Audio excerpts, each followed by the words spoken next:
Good. There. We are live. Okay.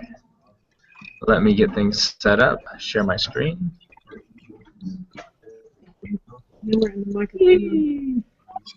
Your screen sharing. Yes. Present to everyone. Okay. And all right, we're going to get started. We have at least most of our remote folks are here. Gaurav, I'm going to mute your mic for you. There we go. There we go. The broadcast from this morning is on YouTube currently. If you go to my channel, I don't even know how to get back to my channel. Let me just see YouTube, Gasconation.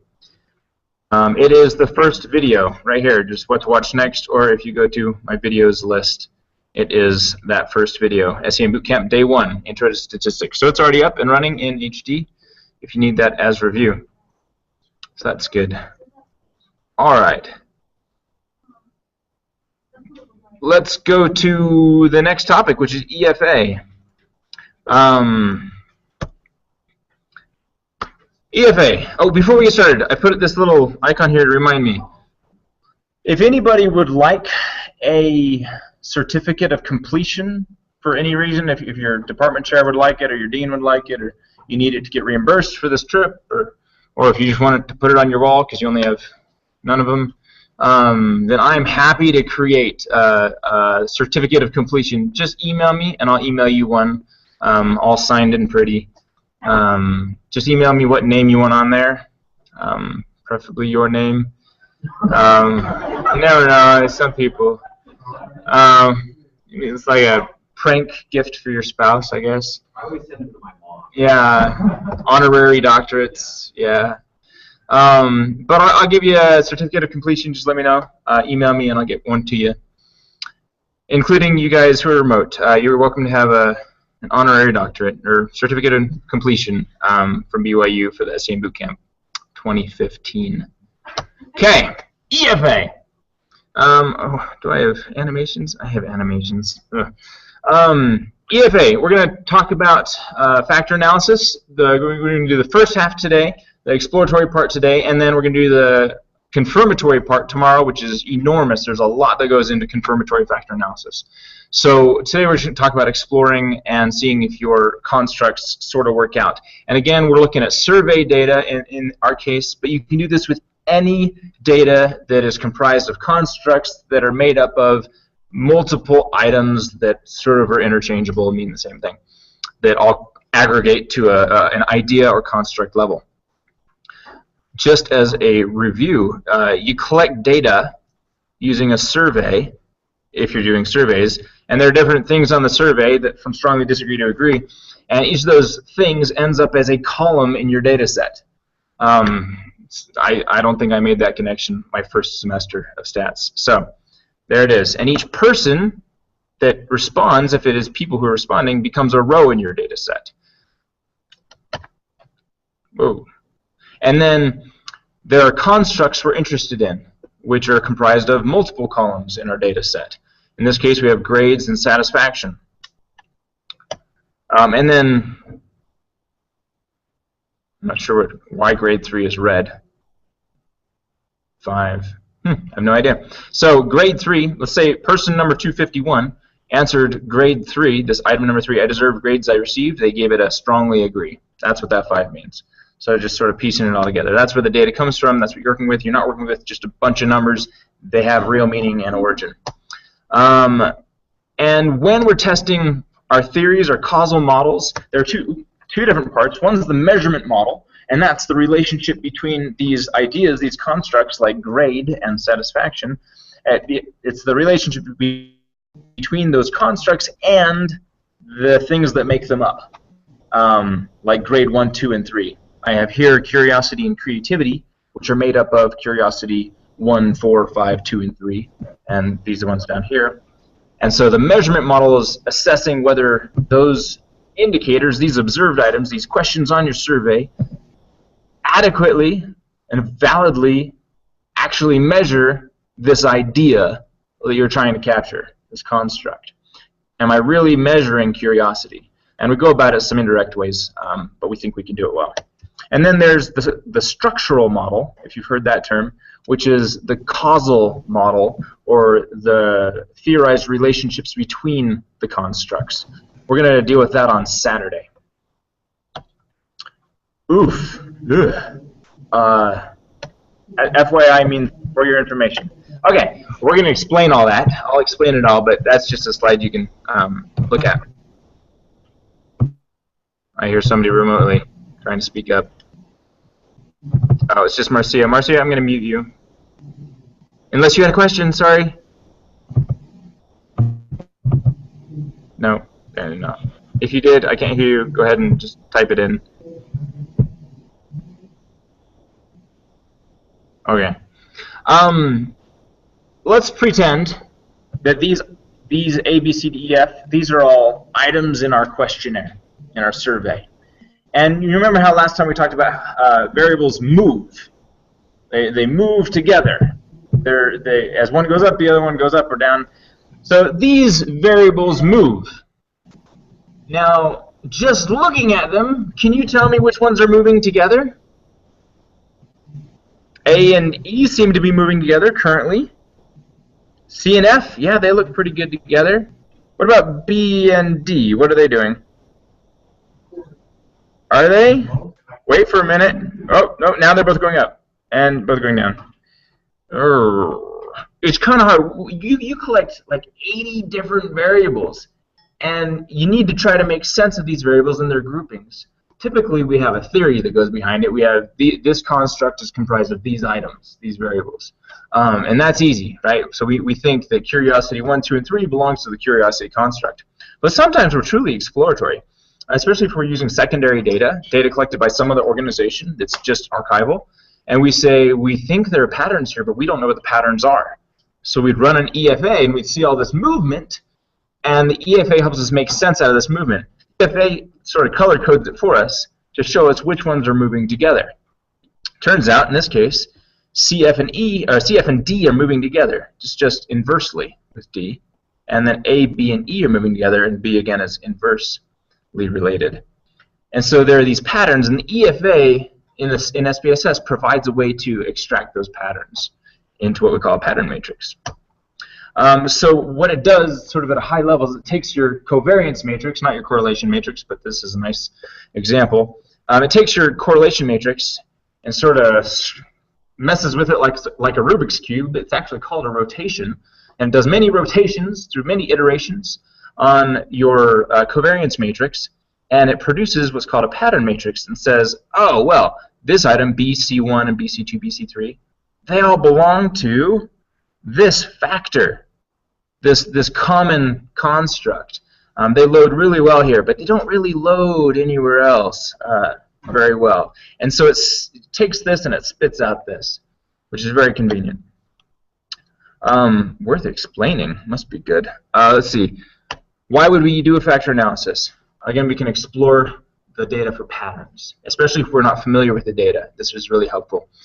It reduces a ton of items, all these items, down to 2 things instead of 6 things.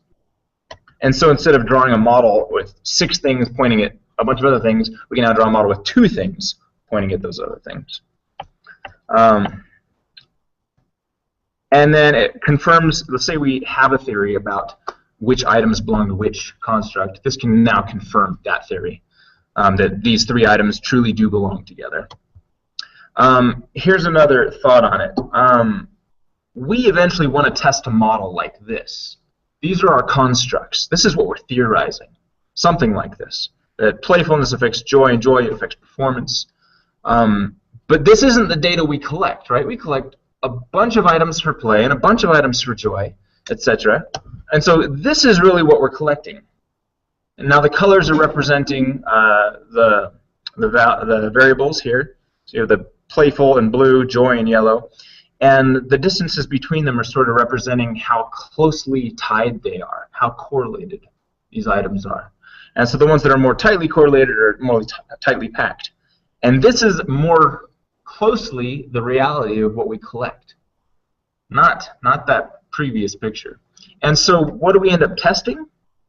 We end up testing how this blue blob affects this yellow blob, and this green blob affects this blue blob. That's not the prettiest picture, and we end up with a lot of mud if we don't do an EFA. EFA allows us to tighten all these correlations. Well, we don't actually tighten the correlations. We can trim off loose correlations between items. And so we end up being able to test something closer to this. So if we had this initially, we could say, well, let's trim off all these outer items and look to see if there are any new patterns. Look at this one. So these are very tightly correlated, but we didn't theorize about this. There might be some underlying construct here that we didn't intend to capture. Maybe this is capturing, I don't know, confidence or something, and we just didn't think about that. So we might have a new construct here. We might also learn that we did not capture efficacy very well. It turns out efficacy is part of everything. And its items were all over the place. Look, there's a red one here, and a red one here, and a red one here. And so we might lop that off because we were unable to capture that construct with the instrument we used, that survey. And so now, instead of testing that mess, we're now testing this, tightly bound constructs that are highly correlated, which reliably is the word, jointly measure this idea of playfulness or joy, instead of the mess. Yeah. It's something I've been struggling with for a long time now, is taking, okay, this EFA, and understanding what it's doing behind the scenes relative to, okay, we developed a survey or some other type of data gathering mechanism, and we collected data, and we supposedly vetted that mechanism before. Yeah, through pre-testing, yeah. And then we get responses, and then the EFA is doing this. Is it saying, well, no, like you got your red dot in the middle box there. Yeah, this thing. Is it saying, well, because, are you getting that red dot there because you got goofy responses to your survey, or because you had maybe not the best constructed survey? How was the EFA? Okay. Okay, a couple questions here hidden in the question. For the remote folks, the question is, what's going on under the hood in an EFA? What leads us to conclude that we have tight constructs or that we have a new construct? Let me answer these sort of separately.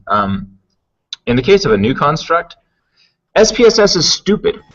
Just like any software is stupid. Just like your computer is stupid. It has absolutely no intelligence.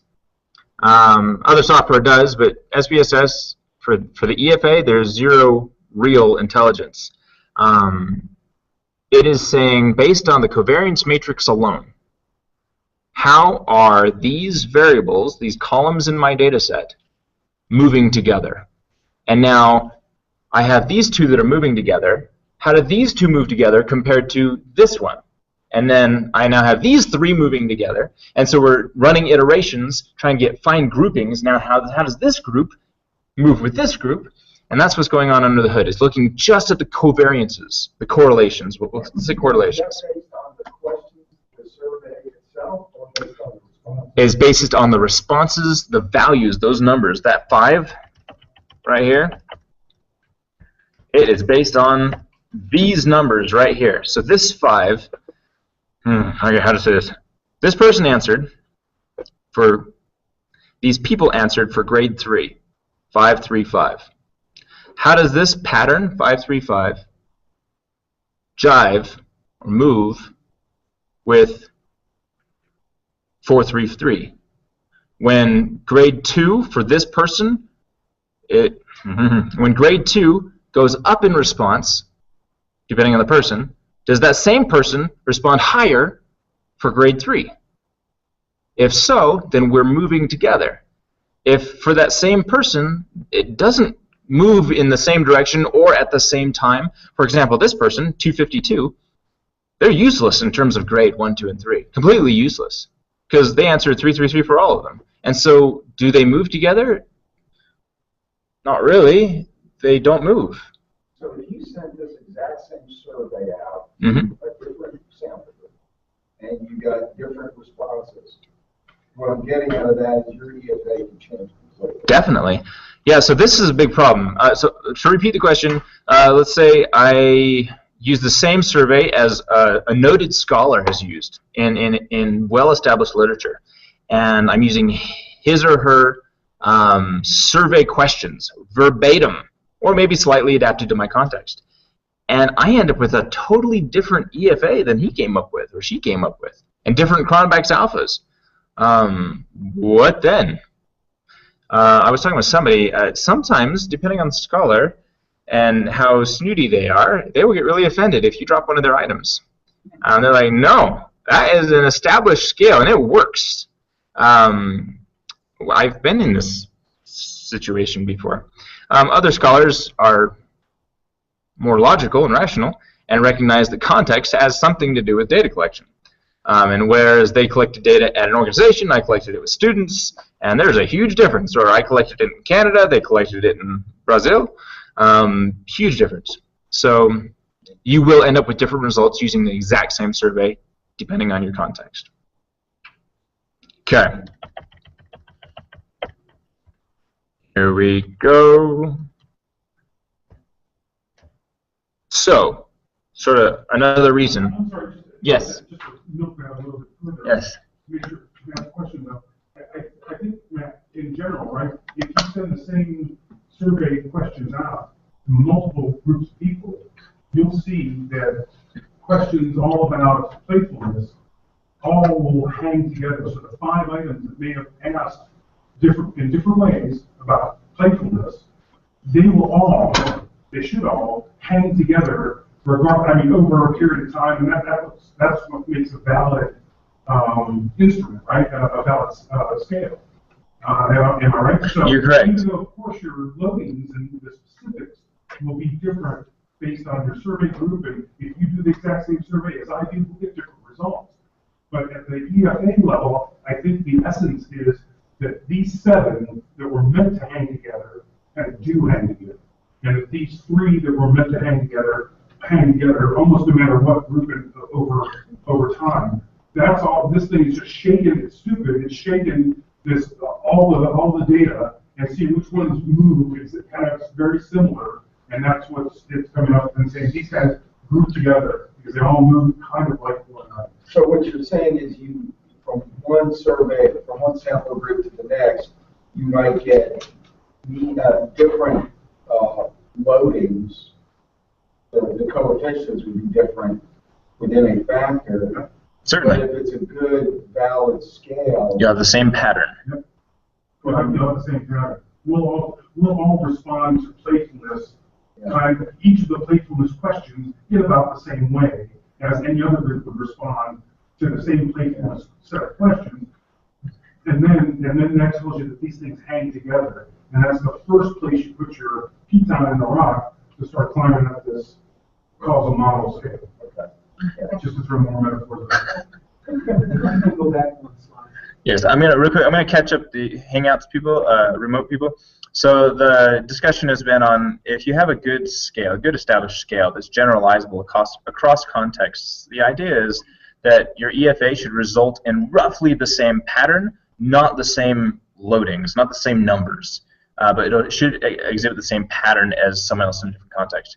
Not always the case. Sometimes an item will drop. We'll look at this, but roughly you should have the same pattern. Yes. I'm sorry, that's not one. Maybe before that, where you have your 3 points. That one there. Yeah. The last point there, you may be getting to this. If you are, then just say so. We'll move on. But you have a sentence here that says that in measurement research, when a researcher wishes to validate a scale with a given hypothesis factor structure, confirmatory factor analysis is used. When is it appropriate to bypass the EFA? This is a good question. Question is, when is it appropriate to skip the EFA and jump straight to the CFA? I get this question about once a day. I get about 24 emails a day from people all over the world. And one of the questions inevitably, every single day, and I should just maybe make that an automated response or something, is, hey, can I skip this? Can I skip the EFA? I'm using all established scales. I haven't made any new scales myself. Can I just skip the EFA? And the answer is, did you collect the data? Is it primary data? If you collected primary data, you're not using someone else's data, you need to do an EFA. If it's not a complete replication using the same variables, the same constructs, the same model, you need to do an EFA, because even if you're using secondary data, using similar variables, if you're using a different set of variables, the co-relationships between all those variables will differ than in the model that was already tested. And so, yeah, you should always do an EFA. And here's why. Another reason why, if you want another one. The EFA is an unconstrained theory. The confirmatory factor analysis is a constrained theory. I'm saying these items belong to this construct in the CFA. In an EFA, I'm saying, meh, just tell me what the patterns are. And so in an EFA, I can extract very easily, much more so, the discriminant issues, that the overlap between constructs than in a CFA. And we'll see that. But a CFA is not a very precise tool for handling discriminant issues. Good question. And got it today. In your results section, though, using established scales, would your EFA discussion be like? Very small, yeah. So when you're reporting it, you would say we conducted an EFA. Here are the 1, 2, 3 things we need to know about. The pattern matrix is in the appendix if you want it. Yeah, yeah. Okay. And some journals don't even want that. No. Some journals don't want any measurement stuff. Depends on where you're publishing. Okay, another thought on EFA before we jump into the EFA in SPSS. Instead of testing this, you're now testing this. I think we talked about that. You're testing a factor on a factor instead of a bunch of items on a bunch of items. So EFA is very useful. Let's go straight to the EFA. There's a bunch of stuff here, but let's just jump into the EFA. Okay. Again, you are welcome to do this with your own data. That'd be really cool.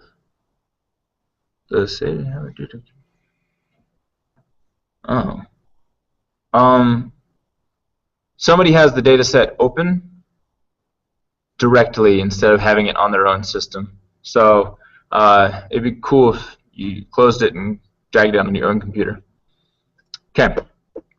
So now we have a different data set. As a reminder, for an EFA, you have to have latent reflective constructs. Rule number 1. If you're trying to do an EFA with a bunch of unrelated observed items like, I don't know, height and age, and let's throw gender in there, why not? And shoe size, and these are mostly unrelated things that don't fit together in nice factors. Don't include those. If you're running a model like ours, we have a model. Oh, our model's not here. Let me go pick up our model because we'll need it. Morning. Here's our model. In our model, we're controlling for gender, age, and education. Do I throw those in the EFA? No. These are not latent factors, so we would not stick them in. What about these guys? Frequency and experience. They are grouping variables, so no, they don't go in the EFA. What about everything else? Yes. What about, ooh, this is a tricky question. We haven't talked about common method bias, but we have a variable for later called social desirability bias. It is a latent construct. Do we include it in the EFA? The answer is no. It is not one of our key constructs of interest. So we're not going to include it. So to be in an EFA, it's got to be a key construct of interest that is latent and reflective, which we haven't talked about. I'll get to that. But essentially, the items are interchangeable. They mean the same thing. They're sort of converging on this idea. So let's go do this. If you have an interaction, if you have a moderator, a separate moderator. In this model, I don't. But let's say you have a separate moderator up here. If it's a latent factor, yes, include it in the EFA, because there can be confounds if there's a discriminant validity issue. If it's not latent, like if you're moderating by age or education, that's not latent, so don't put it in the EFA. That's another question I get very often. Less of a question, more of a, James, it broke, what do I do? Well, you included the wrong items. All right, let's see. Scale, no, where are we? Dimension reduction. Analyze dimension reduction, because that's what we're doing. We're reducing to a smaller set of dimensions. Factor. I've never played with these other ones. I'll have to do that sometime. Factor. We want all of these ones except social desirability.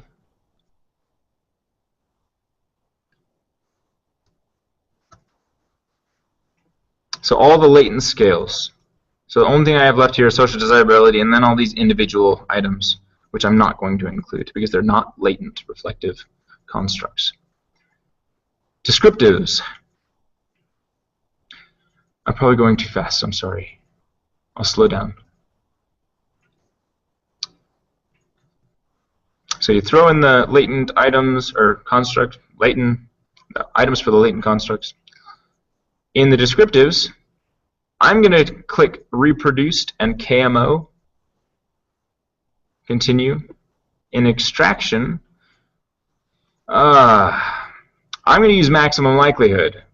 Is it the only true and right way to do it? No. And you can use principal axis factoring, use principal components analysis, you can use all these. I'm going to use maximum likelihood. Why? Probably not a discussion for today.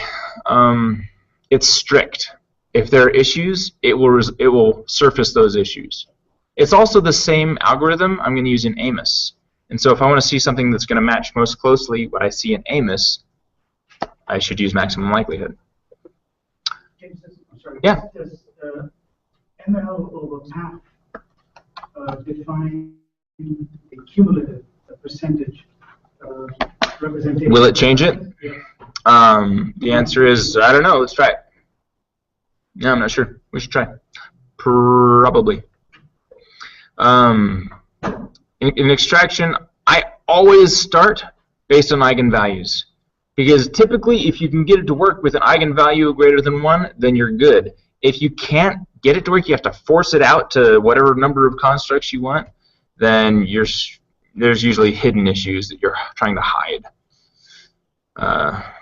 So rotation, again, many different approaches. I use Promax, again, a little stricter, whereas Varimax, which is a very popular rotation method, is a little softer. When would you use Varimax? When your loadings are greater than 1 or negative 1 or are too low. So what Varimax does is it brings down the highs, brings up the lows, sort of brings them into the middle a little bit. Promax lets you see some of the issues. Continue. I'm going to skip scores, go straight to options, and I'm going to suppress small coefficients. Different theories or different thoughts on which threshold. I use a threshold of 0.3 because I don't like keeping anything that has less than a 0.5 loading. And I want to see anything that's really close. This isn't going to make a lot of sense unless you've done this before. We'll do one and then we'll talk about it. But I do 0.3 there. Sorting by size is also handy if you have clean data. If you don't, it's a real pain in the rear. Okay, continue. Before I continue, slightly off topic, sorry. You'll see on many SPSS dialogues a selection variable. What does this mean? Let's say we only want to do an EFA for females or just for males. I could stick gender in here and say only select cases where the value is 2. This is only for females. I'm doing an EFA just for females. So that's what the selecting variable is. Useful to know, we won't use it. Okay. Okay. And here we are. Let's talk through each one of these things. There are certain criteria for an EFA. There are 4 main things. There's adequacy. Is your data adequately correlated? The items you selected, are they going to work in an EFA? Are they appropriate? There's convergent validity. Do your items hold together where they should hold together into discrete factors? Discriminant validity. Are those groupings of variables separate? Is there distance between them? And then reliability. do your items move together consistently within each factor? So the KMO in Bartlett's is a test of adequacy. Are these items adequately correlated to justify the use of EFA? We want something here above, depends on who you talk to, above 0.7 is good, above 0.9 is great, above 0.6 is scary if you get down to that range. Anything less than 0.6, you're in trouble. What does it mean if you have a low one? It means you don't have items that are suited for an EFA. Most likely you have what's called formative constructs, which we'll talk about tomorrow. The sig here, the p-value, should be significant. That means they're significantly correlated. Communalities is very similar. It's just more detailed. You look at the extraction column, and we want to see high values. What are high values? Anything over 0.3, roughly. I don't see anything less than 0.3. Do you? There's a 0.38. What does a communality mean? It means to what extent does this item correlate with all the other items in this set of items. I'm using the word item to refer to like atypical use 1, atypical use 2.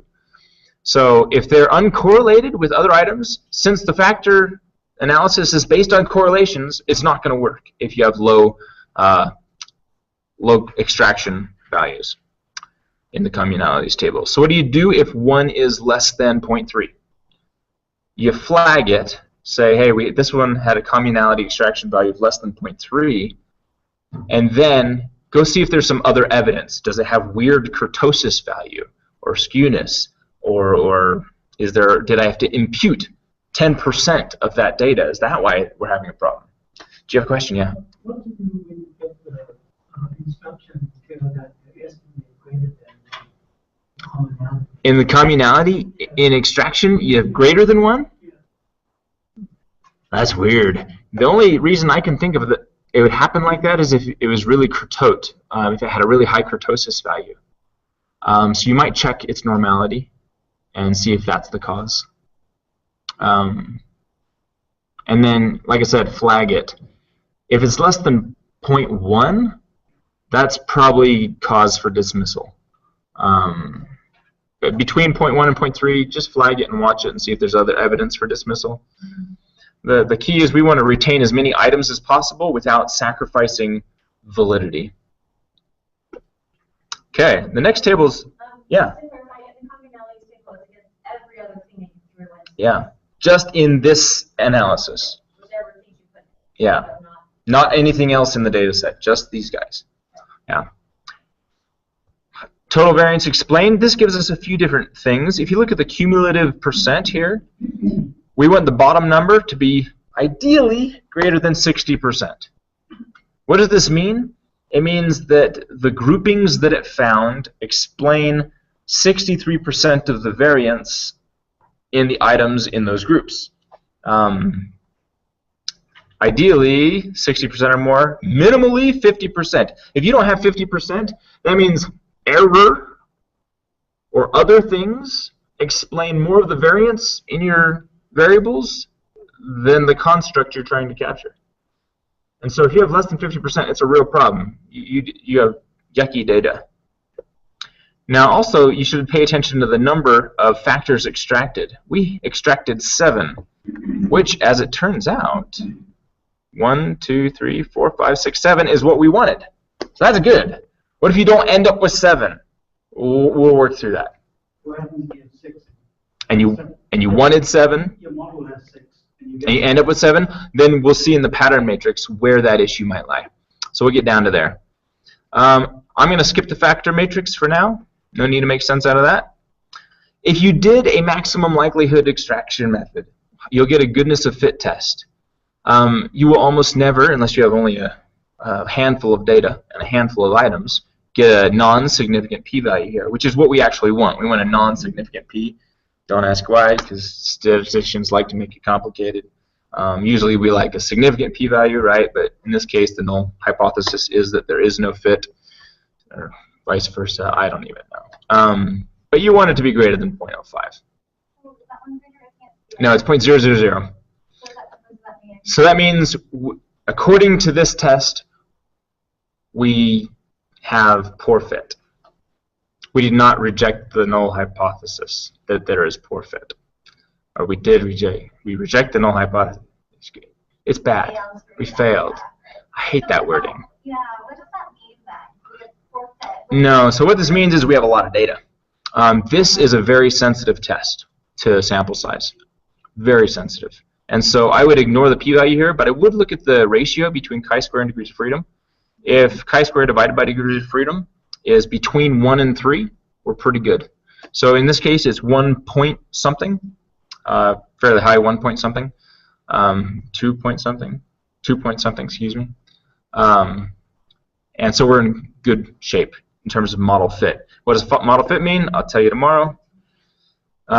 This big fat table, just look at the very bottom of it, and you want to look at this, this footnote B. There are 30 or 3% non-redundant residuals. This is another issue of fit. Is there more error than relationship? The answer is, in this case, is no. There's a lot more relationship than error. The cutoff here is ambiguous. It's 5% from most authors, 50% from another person I read. I usually shoot for 5% here, which means we're explaining a lot of the movement in our variables with each other. So it's good to have it low here, this percentage. All right, here's sort of the golden ticket. We're looking at the pattern matrix. This is where we're going to focus most of our effort in an EFA. You want it to look like this for the most part. This looks great. You have nice clean loadings, no cross loadings except down here, which we'll address. So this is very pretty. We like this. We want loadings greater than 0.5, typically. Also depends on who you read. Some people say if you have higher sample size, you can actually accept down to a 0.3 loading or 0.35 loading. But in the end, if you want to establish the right validities, you want to average out to about 0.7 or more in these loadings. So for this one, decision quality, we average out pretty high. But there's this weird one, number 11. It's pretty low, so we're going to have to come back to that. Usefulness looks fabulous. There's no issue there. Enjoyment looks just as great. Atypical use, also awesome. Playfulness, very great. Comprehensive use, also great. Here's our issue. Info acquisition, 5, 5, 5, 4, 3. This is awful. So what do? We just toss out the construct? No. You want to figure out why. So we see these cross loadings here. Information acquisition loads with decision quality. So what I would do is run a separate EFA with just those two. Because the thing we're running up against now is we're trying to create a discriminance between those two constructs in order to get a good pattern matrix. So I'm going to get rid of everything else except those two. And just run it again. This works all the time. I get a lot of questions about, hey, my EFA won't run. I have 100 variables and a sample size of 80. So obviously it won't run. So what do you do? Or I have a very messy pattern matrix. Everything's loading with everything. It's all cross-loading. What do? What you do is you take bits of it at a time. Take two constructs at a time and winnow those out. And then, in the end, whatever's left, stick into one final grand EFA. And that usually works things out pretty well. So we're just going to jump straight to the pattern matrix on this new EFA and see where the issues are. It's decision quality 11. Look at that. It loads on both, just almost equally. So I'm going to drop that one. Factor analysis, decision quality 11. Drop it, run it again. Decision quality 6 loads on both. So this is causing a discriminant validity issue. They're not separate, distinct constructs. So I'm going to take out number 6.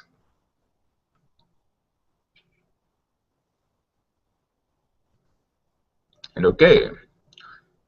Check it one more time. Okay, that's looking better. Even look, there are info acquisition, whereas before it was 0.5s all the way down, now we're at 0.8s and 7s. That's pretty good. This is kind of low, but we are discriminant. So what I'm going to do now is I'm going to throw back everything else into it and then see what happens, because these will change. Did you have a question? Yeah, so what happens if we're using an established scale and it's reducing the load on the factor? This happens quite often. It's due to context, most likely, or due to the combination. Sorry, the question for the remote folks, the question was, what if you're using an established scale and the items refuse to load on their parent construct? This happens all the time. And usually it's due to the combination of variables you included in your model. So you probably took a scale from this paper and a scale from that paper, hopefully, possibly. Actually, it's a big scale, so it's one main scale. This is the different question. Okay. So what if you have what's called a second order construct with multiple dimensions, each measured latently by several items? Those typically have a lot of trouble in an EFA. And so what I usually do is I will do one EFA for each second order construct and see if I can get it out that way. I wouldn't mix the dimensions from this second order construct with all the other latent factors. Okay, it's still cross-loading even when you just do it separately. So that'll still happen. Here's why. We expect the underlying dimensions of a second order construct to be related. They're all part of the same thing. And so what do you do at this point? I would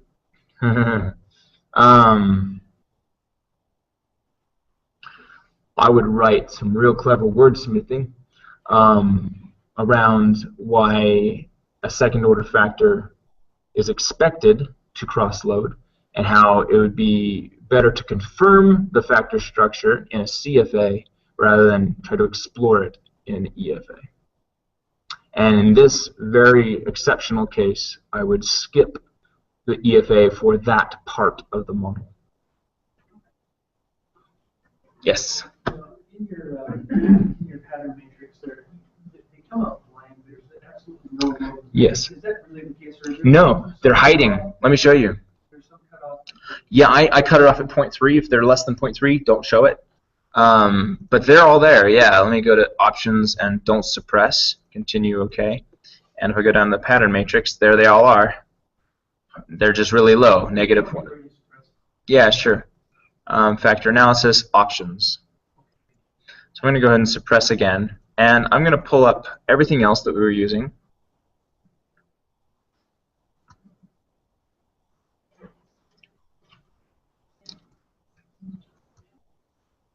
There we go. So now we still have decision quality 6 and 11 removed from that previous two-factor factor analysis. Hit OK.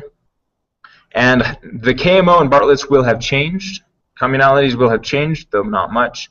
Everything will have changed. Still have 7 factors extracted. Go down to here, we have 2% non-redundant residuals, oops, right here, which is good and better. And there's the pattern matrix. Did I suppress it too? Oops. 1. Yeah, I did. Let me rerun that with. Did I miss? I'm sorry, earlier, why did you choose such a bold suppression as 0.3? Ah, let me. You have some loadings that are on the order of 0.3. I do. I could. Have these cross loadings, which I'd love to do. Yes, which doesn't help.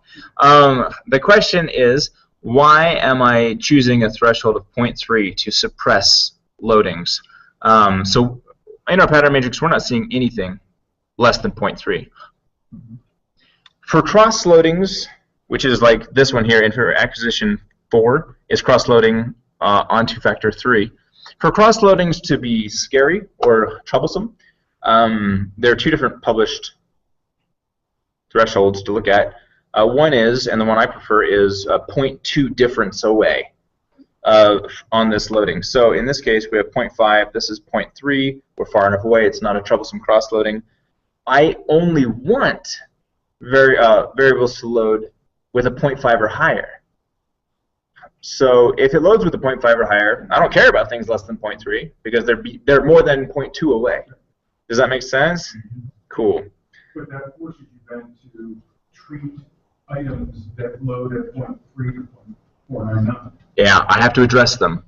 Yeah, I have to address anything low. So in this case, this 0.4, I would have to see if there are any cross-loadings. So I might need to lower this or drop decision quality 13, which I probably don't want to do yet because Amos will inflate all of these up to 0.5 or more. James, if items load as blanks, do those go first before cross-loading? Yes. Oh, good question. Yeah. What if an item doesn't load anywhere? Well, then, yeah, it's not correlating with anything.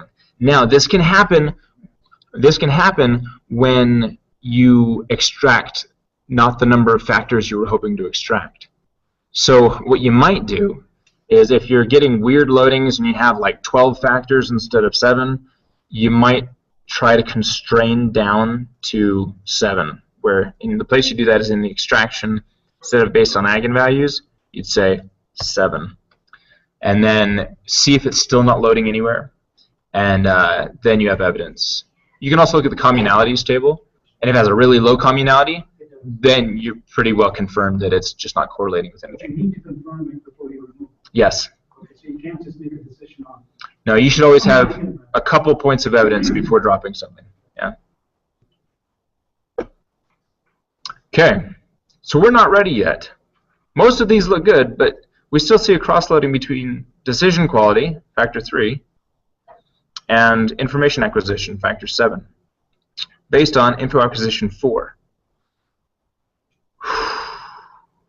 So what do we do? Yeah. What I would do, see, this is a tough call. Decision quality has more items than information acquisition. If I remove an item from information acquisition, I'm reducing the richness of that construct. Decision quality has 6, information acquisition has 5. Oof. I might fiddle, is what I'd do. So let's play with it. Let's remove info acquisition 4 and see what happens.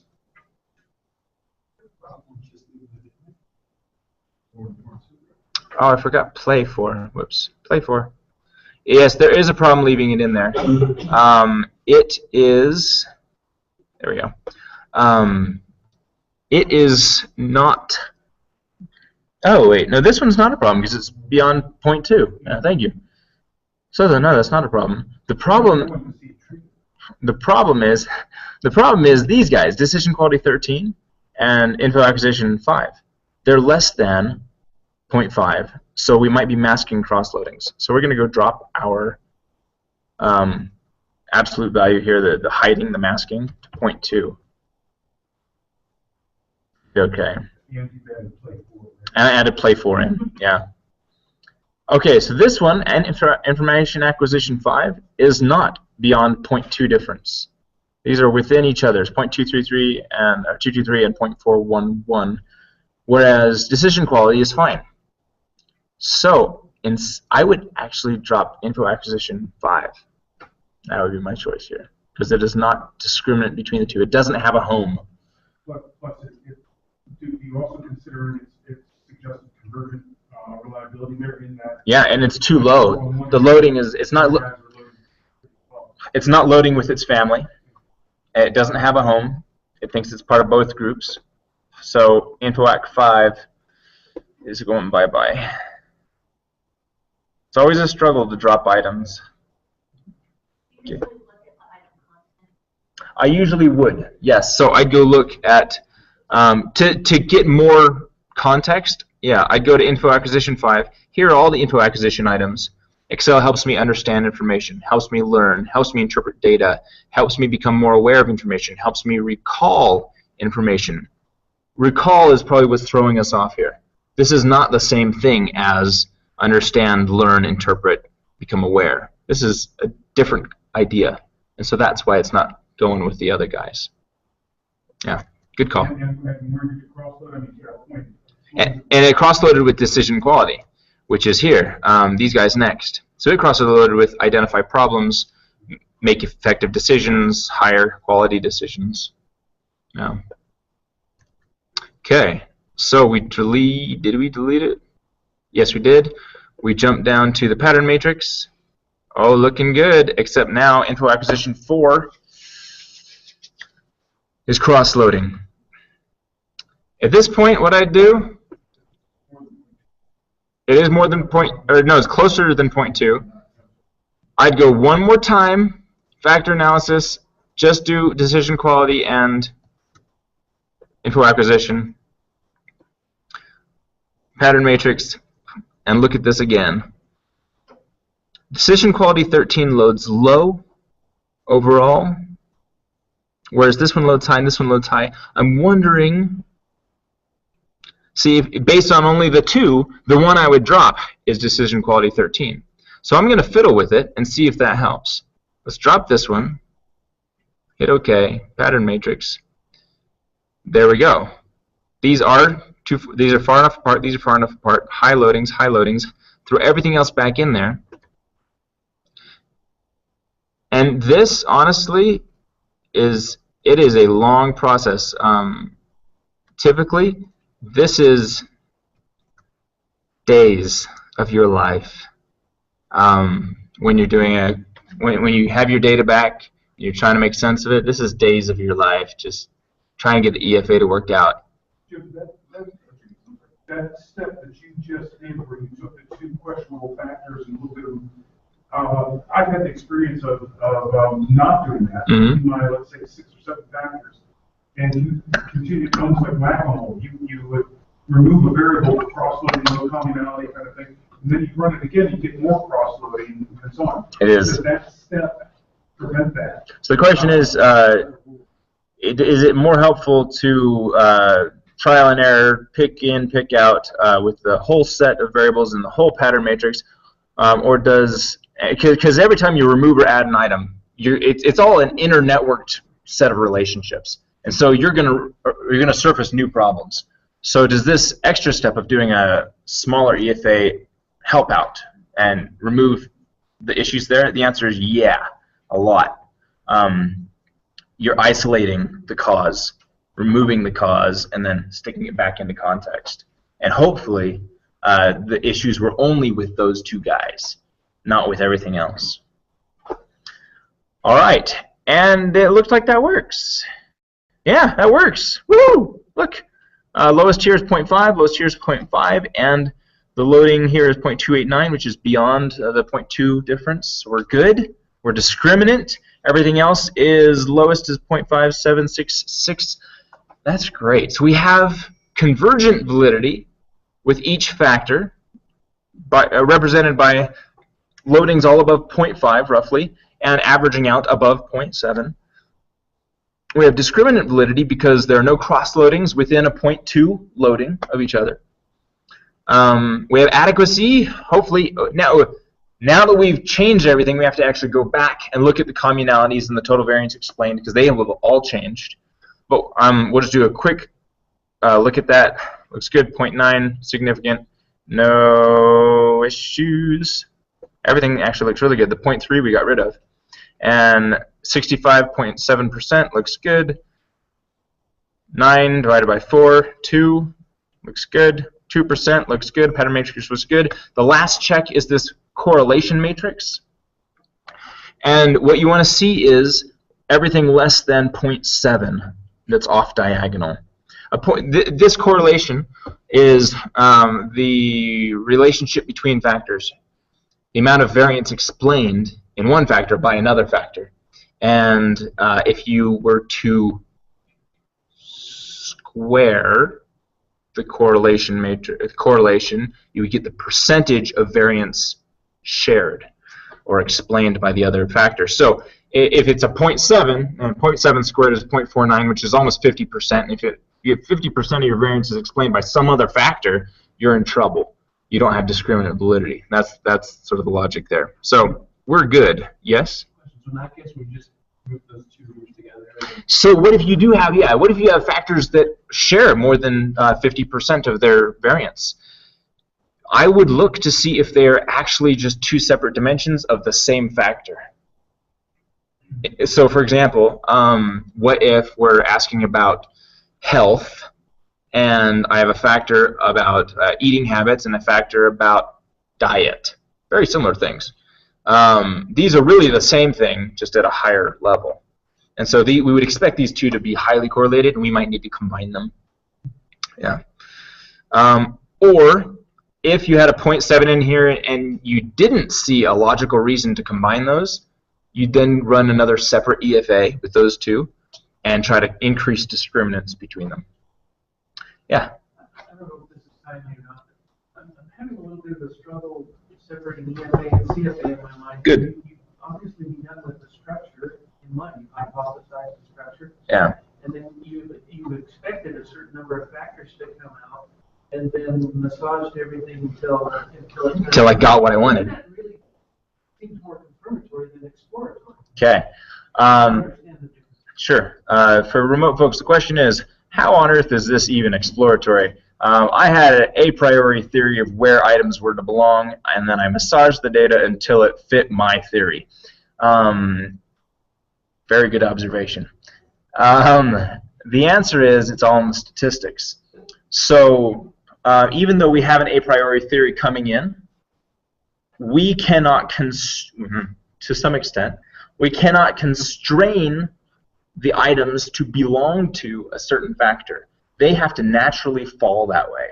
Whereas in a confirmatory factor analysis, like an AMIS, we say, oh, you 3 items, you belong with this latent construct. You 5, you belong with that one. Go to your home.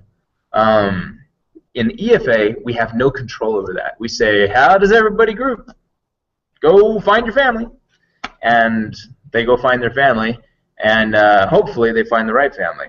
And if there's some kid that doesn't, we kick them out of the family. Or we try to find a way to get them in there. But it is us trying to use exploratory methods to confirm our a priori theory of measurement. Yeah. But it is an unconstrained approach, which is why we call it exploratory. Although you can constrain, like I showed before, you can constrain the number of factors that are extracted. Let's say I was expecting 7, I'm going to get 7, even if it says that there are 15. Where was that one? It's in the extraction button. Yep. Okay. Is there any benefit to having an a priori of 7 and just seeing what happens if you constrain it to 8? Does that help tease out like crossload? The question is, if you think it's going to be 7, is there any benefit to forcing it to 8 or forcing it to 6 just to see if it'll tease out other issues? And the answer is yes, there is benefit to that. More information is always better. Yeah. But like I said at the beginning, if you have to force it to a certain number of factors and it doesn't naturally fall that way, you are... I hate to keep using the family metaphor, but it's like forcing a child to enjoy something.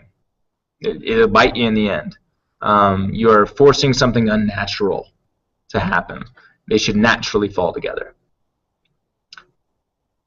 All right. There's more. We've established adequacy, convergent validity, discriminant validity, but we haven't addressed reliability.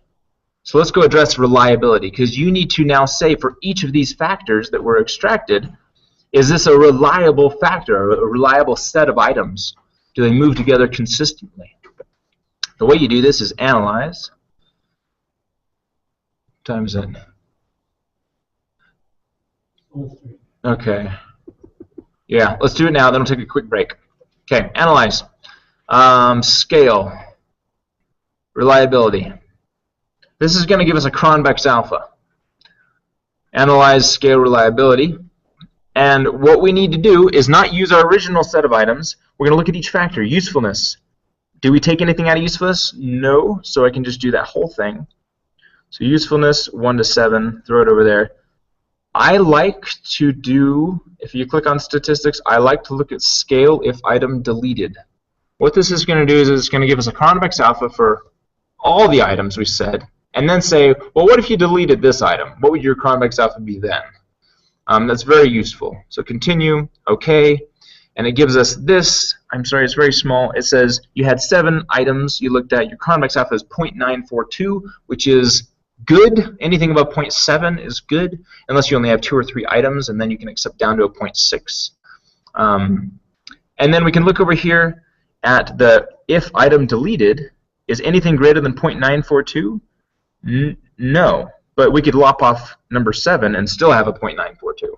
Not that we want to get rid of items, but we could. Yeah. What did you say about 0.6. Yeah, if you only have 2 or 3 items on a factor, then you can accept as low as a 0.6 in a Cronbach's alpha. It's harder. The problem is when you have fewer items, you have more error. Really, you have less sample to smother that error or to hide that error, and so you're willing to accept a lower reliability value. So that one was good. All of these are going to be pretty good. Let's just look at one that might be troublesome, which is information acquisition. We had some trouble with that. Jump back up here to the pattern matrix.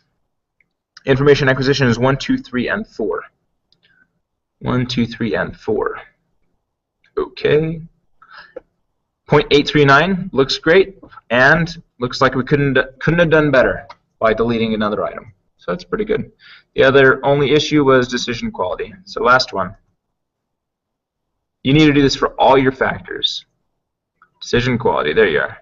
We got rid of 6. I have to go look up here. We got rid of 6 and 11 and 13.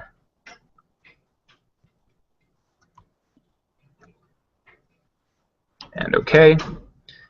898 looks great, and couldn't have improved it. These numbers are all less than 898. So we're good. So what I would do, I highly recommend you just copy your pattern matrix over to Word and then stick a new row up here, or replace the 1, 2, 3, 4, 5 with the Cronbach's alpha. That way it's right on that pattern matrix and it's easily accessible. Let's take a quick break, 10 minutes or so, and then we'll get back to things. And I'll help out some people in the meantime. Yeah? Oh yeah, you want this? All of this stuff? I mean, I've done a lot of stuff. Yeah, sure, I will. Let me save it now so I don't forget.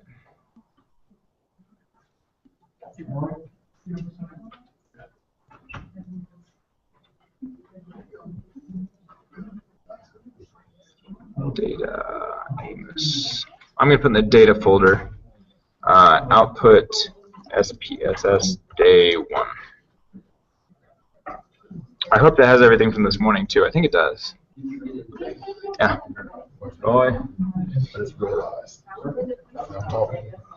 You're fine.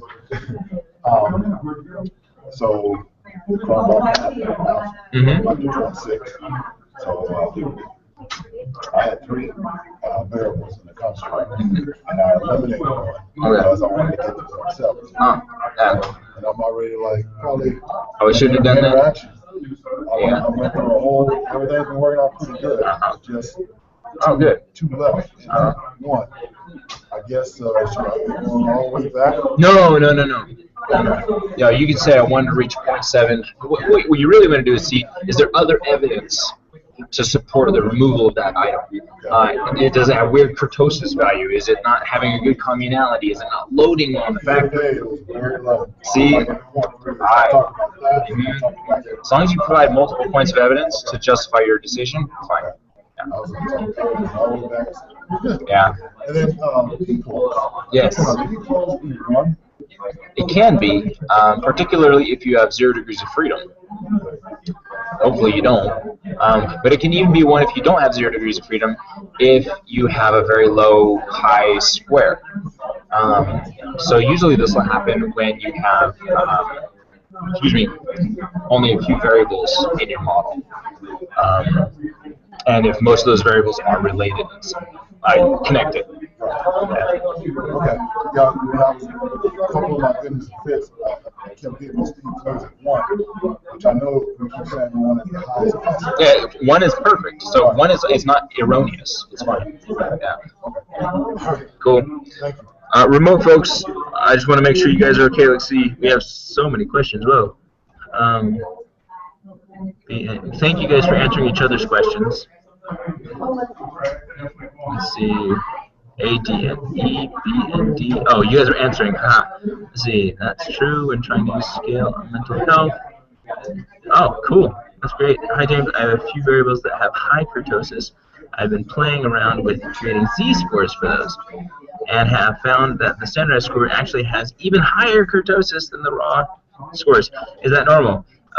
That's bizarre. It actually shouldn't change the distribution whatsoever. Sorry, Marcia, I'm answering your question.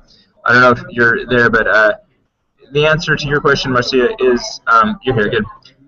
No, the z-score is just a mean-centered score with distribution of a standard deviation of 1 and a mean of 0. So the distribution shouldn't actually change, and so the kurtosis shouldn't change. I could be wrong on that, but I'm 99% sure I'm right on that. So, sorry. How many items do we need? Thanks for letting me sign up. You look very familiar. We started at the same time. So I'm over in recreation. Oh, that's why. Okay. Yeah, so I think we went to some of those. Yeah, like, we did, yeah. Okay. Well, I'm glad you could make it. This is great. Yeah. Do you guys use this in rec management? Yeah. Cool. Yeah. Yeah, this was a good refresher. Good. For me. I did the longitudinal SEM class. Okay. Yeah. Workshop last summer on school family life. So cool. It's just any refreshers are always. Yeah, especially the stuff that you don't use but once a year or I know, once every other year. Okay, and I was doing some scale development earlier this year on a project. So I could mess around with that. Oh, okay. Yeah, well, this is helpful. The YouTube channel will probably be a good resource for you then. Yeah, it's great. I started messing around with that this morning because I had some other calls. I was supposed to have a young men's camp out tomorrow, and it got canceled. So maybe I'll try to come attend on purpose. Okay. So I'll be here all day tomorrow. Great. Probably on Saturday. Okay, great. Thank you. All right, remote folks, sorry, back to you. Milagros, how many items we need to retain a factor? Are 2 items enough? The answer is, 2 is a minimum. Milagros, 2 is a minimum. Ideally, we have 4. That's the published ideal. And 3 is okay. 2 is risky, but it can work. 1 is not latent anymore, it's just observed. So yeah, 2 can work, but it's just sometimes unstable. Let's see, Gustav, I must have missed, but which tables do you have to report to show confirmed? Gaurav, the answer to your question is the pattern matrix. That is the main table to establish convergent discriminant validity because it shows the loadings and cross-loadings. So that's the one you should report. Always report the pattern matrix. Some journals will want that in the main body. Other journals want that in the appendix. Usually I stick it in the appendix. But I'm in information systems, that field, so who knows. Edwin, James, the new data set and outputs are available in Dropbox. Yes, they should be. Just restart or refresh, your Dropbox. Yay, answered all those questions. Let me just double check Dropbox. Dropbox, SEM Boot Camp data. Yeah, here it is. Original, trimmed. They're both there. Cool. All right. We'll be back in 5 minutes or so. So feel free to take a break.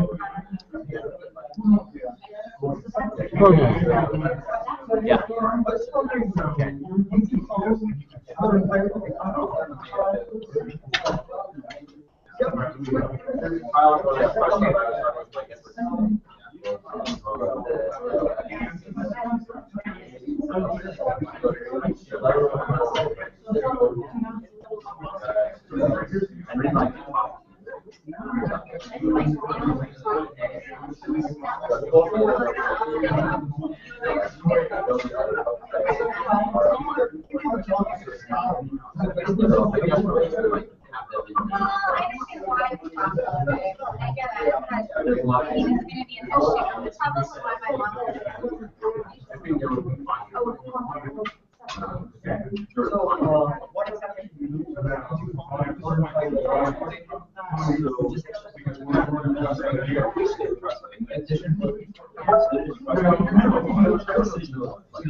But it's also like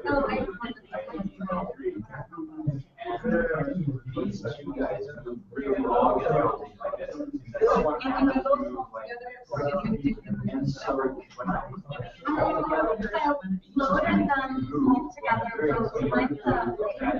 if we include this guy,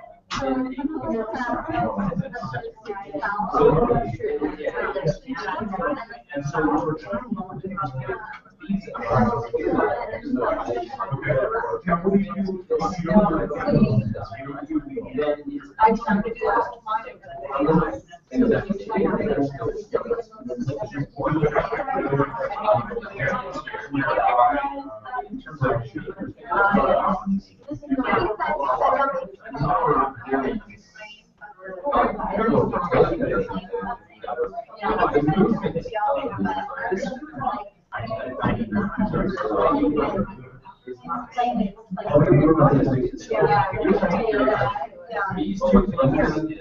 See what I'm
So I'm using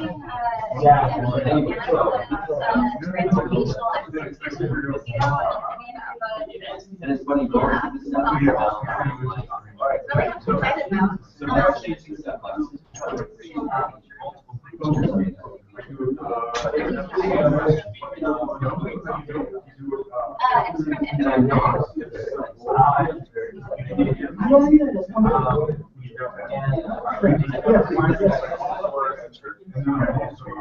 yeah, it was U.S. bigger than 98% according to Amazon Mechanical.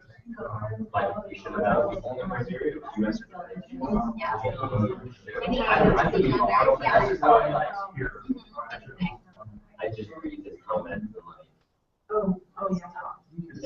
What we have here is like everybody's pretending like because there might be little subsamples here that are just not answering your survey.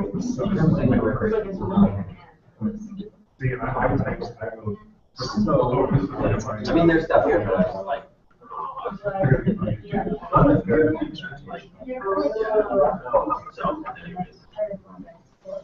But there are things like change things or they change things.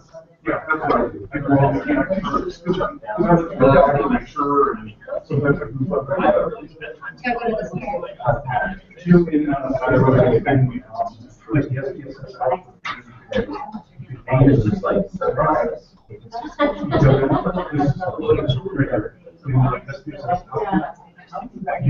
name.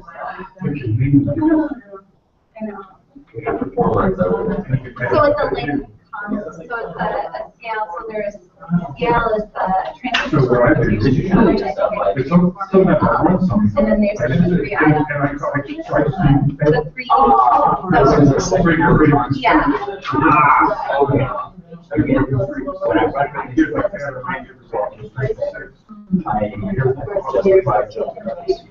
Because it's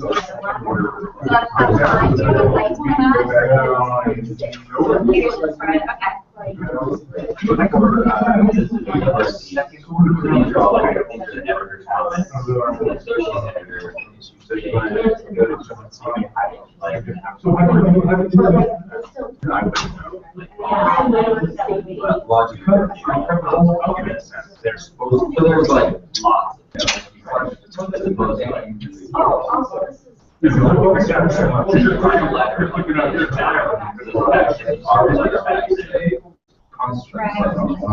yeah, so like a more robust. So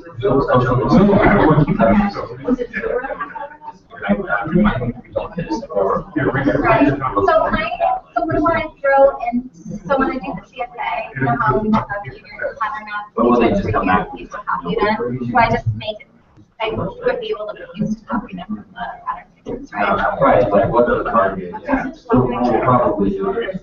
Okay. We'll make it right here, and I'll send it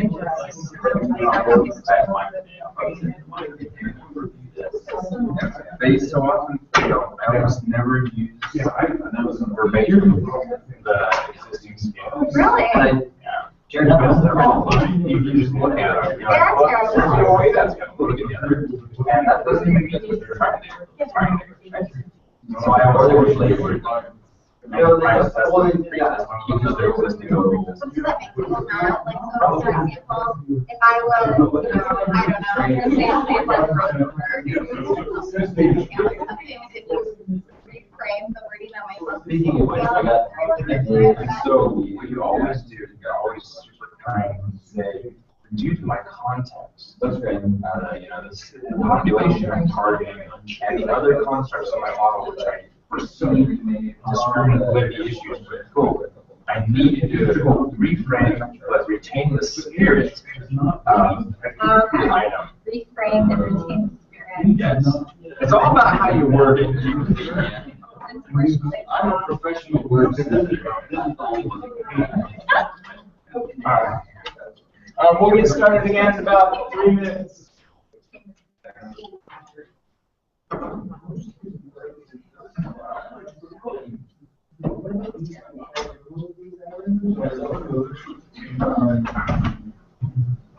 You might just do this.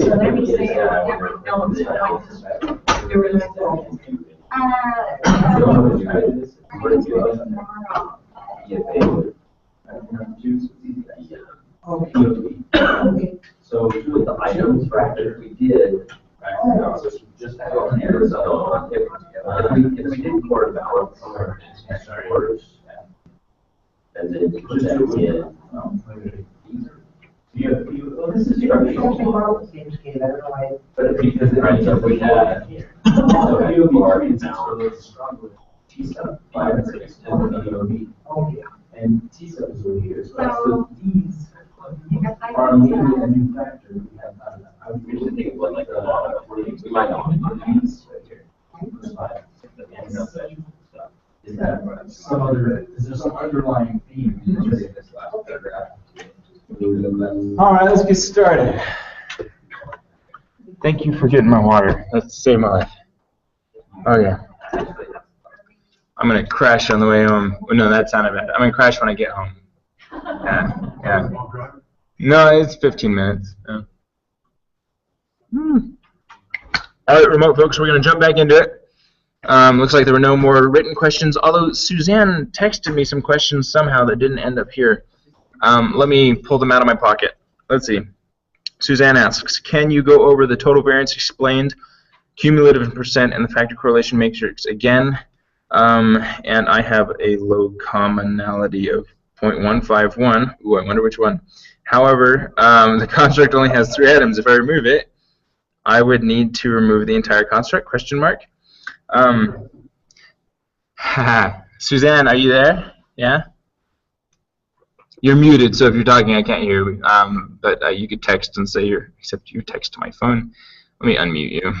Oh. Yes. You're there. I'm here. I can hear you. Great.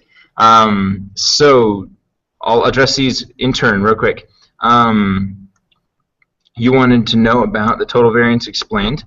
So in the cumulative percent column, this is the percent of variance, the very bottom one, the percent of variance explained in these items by these factors. So by grouping the items in this way, we're able to explain more than 65% of the variance in the items. Had we grouped them in another way, we'd explain less or more percent. If we had each item in its own group, we'd explain 100% of the variance because they're all by themselves and they all explain themselves perfectly. It's like correlating an item with itself. But by using only 7 factors, we were able to explain up to 65.7% of that variance, which is good. Your other question was about the correlation matrix, I believe.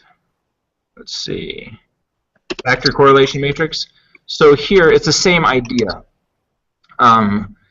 If you have correlations greater than 0.7, when you square that, you get the shared variance between the two factors. So this is factor 1 and factor 2. They share 0.484 squared is something like 17%, 16%-ish, 17% of the variance.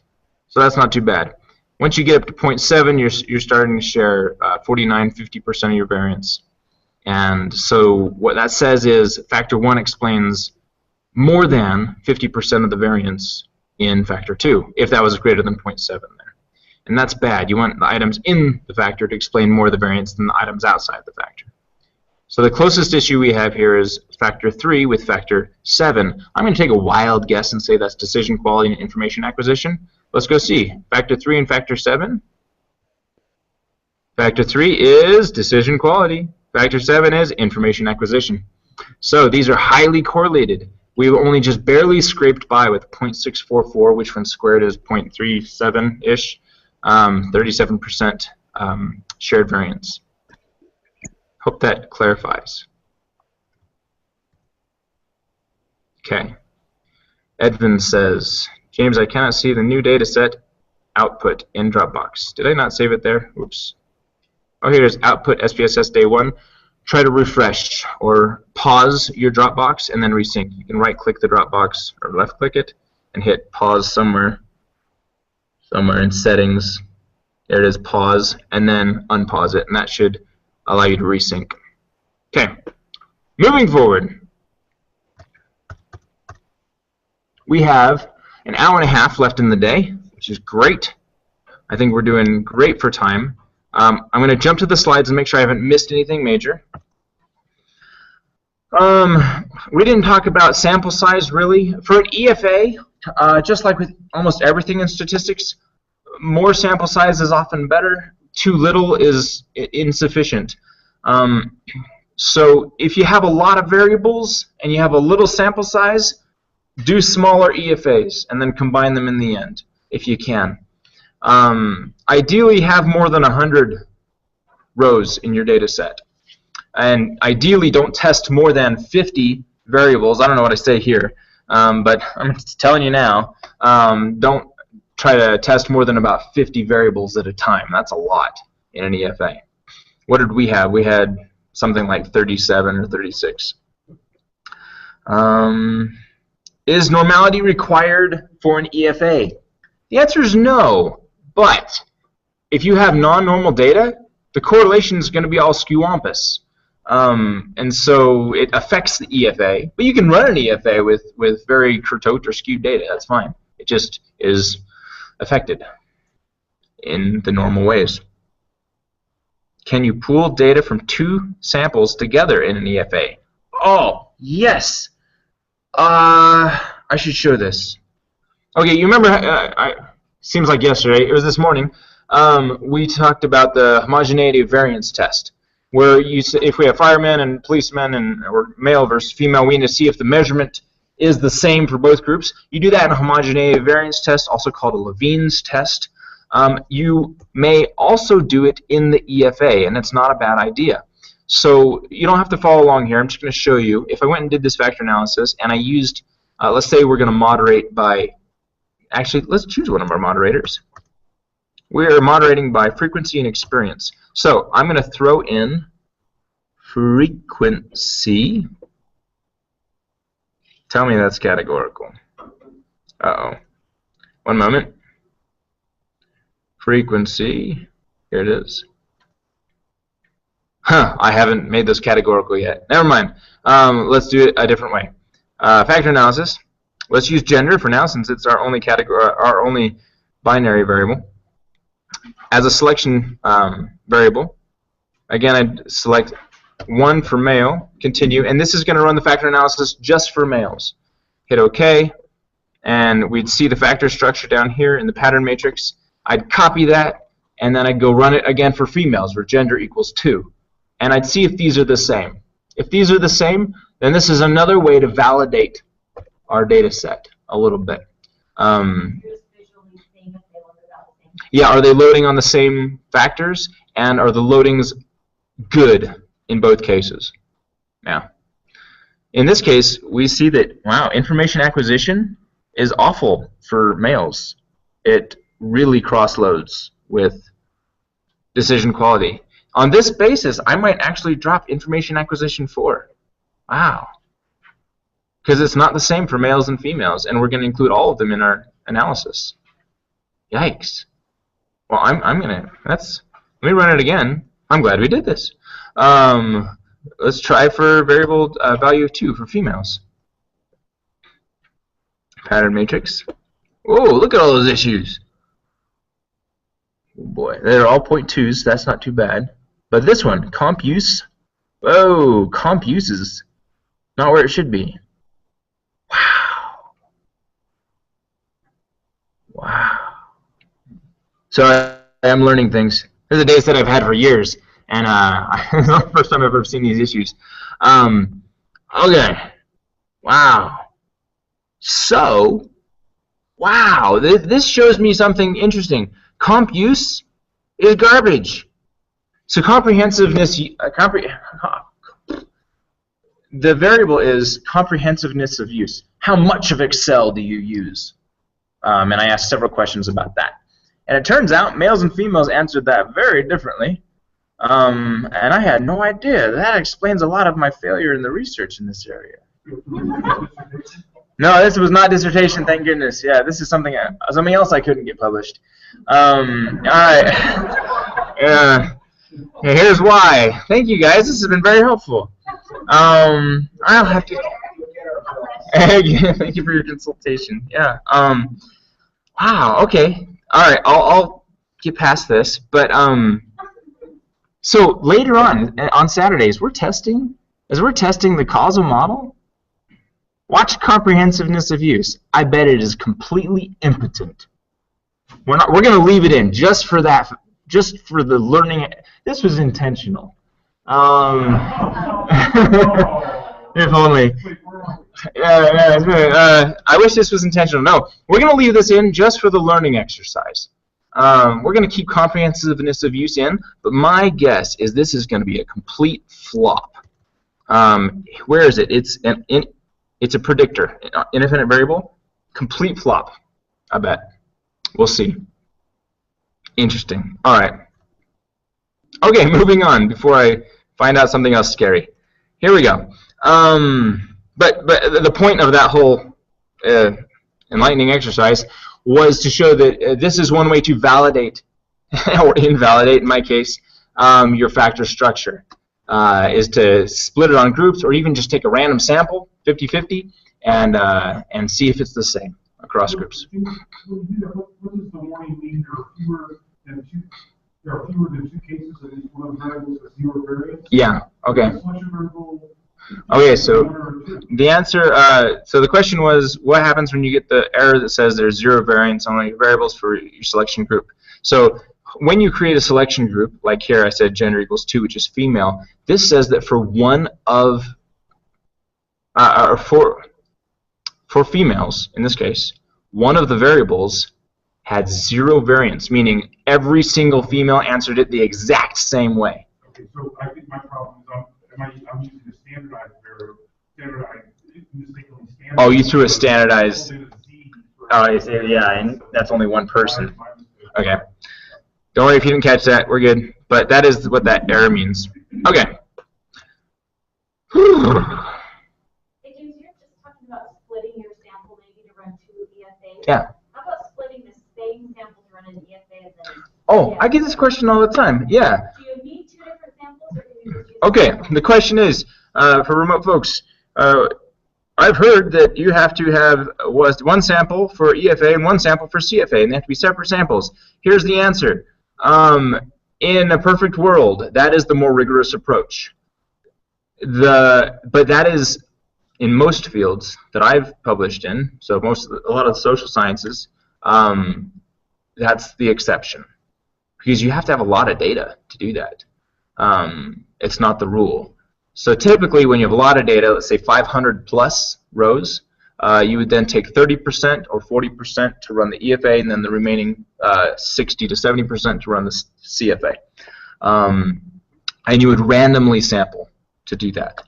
I haven't taught you about random sampling. I think I have a video on it if you want to catch that. But yeah, that is the more rigorous approach. Do you report that you didn't do that? No, because it's the norm is that you don't do it. Do you report that you did do it? Heck yes. Because you're like, hey, look how awesome I am. I had enough data to do this. Yeah. So that's what you do. No. Okay. More FYI, we talked about all of that. We talked about this. I think I emphasized this like 20 times.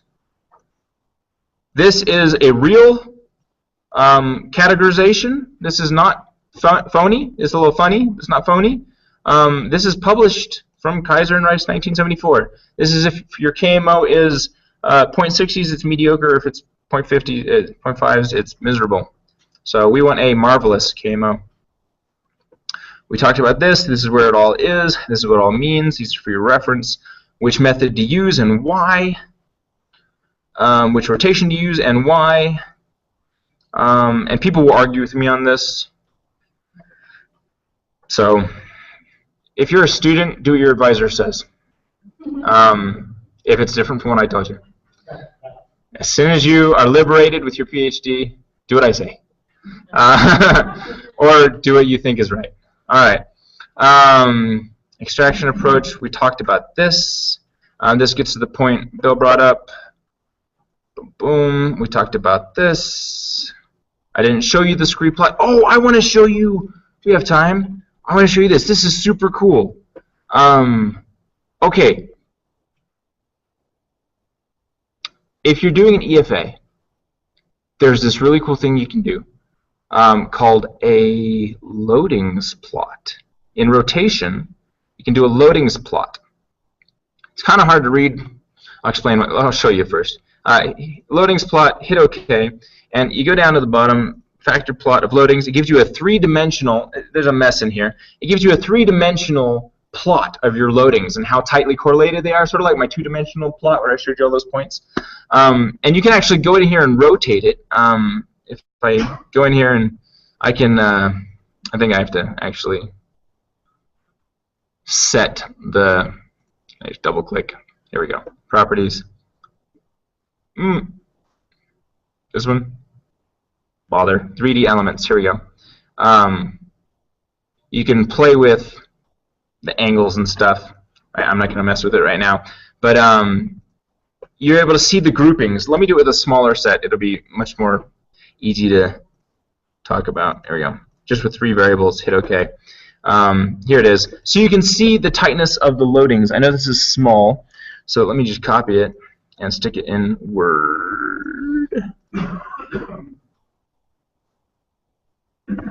There it is. That's a little bigger for you.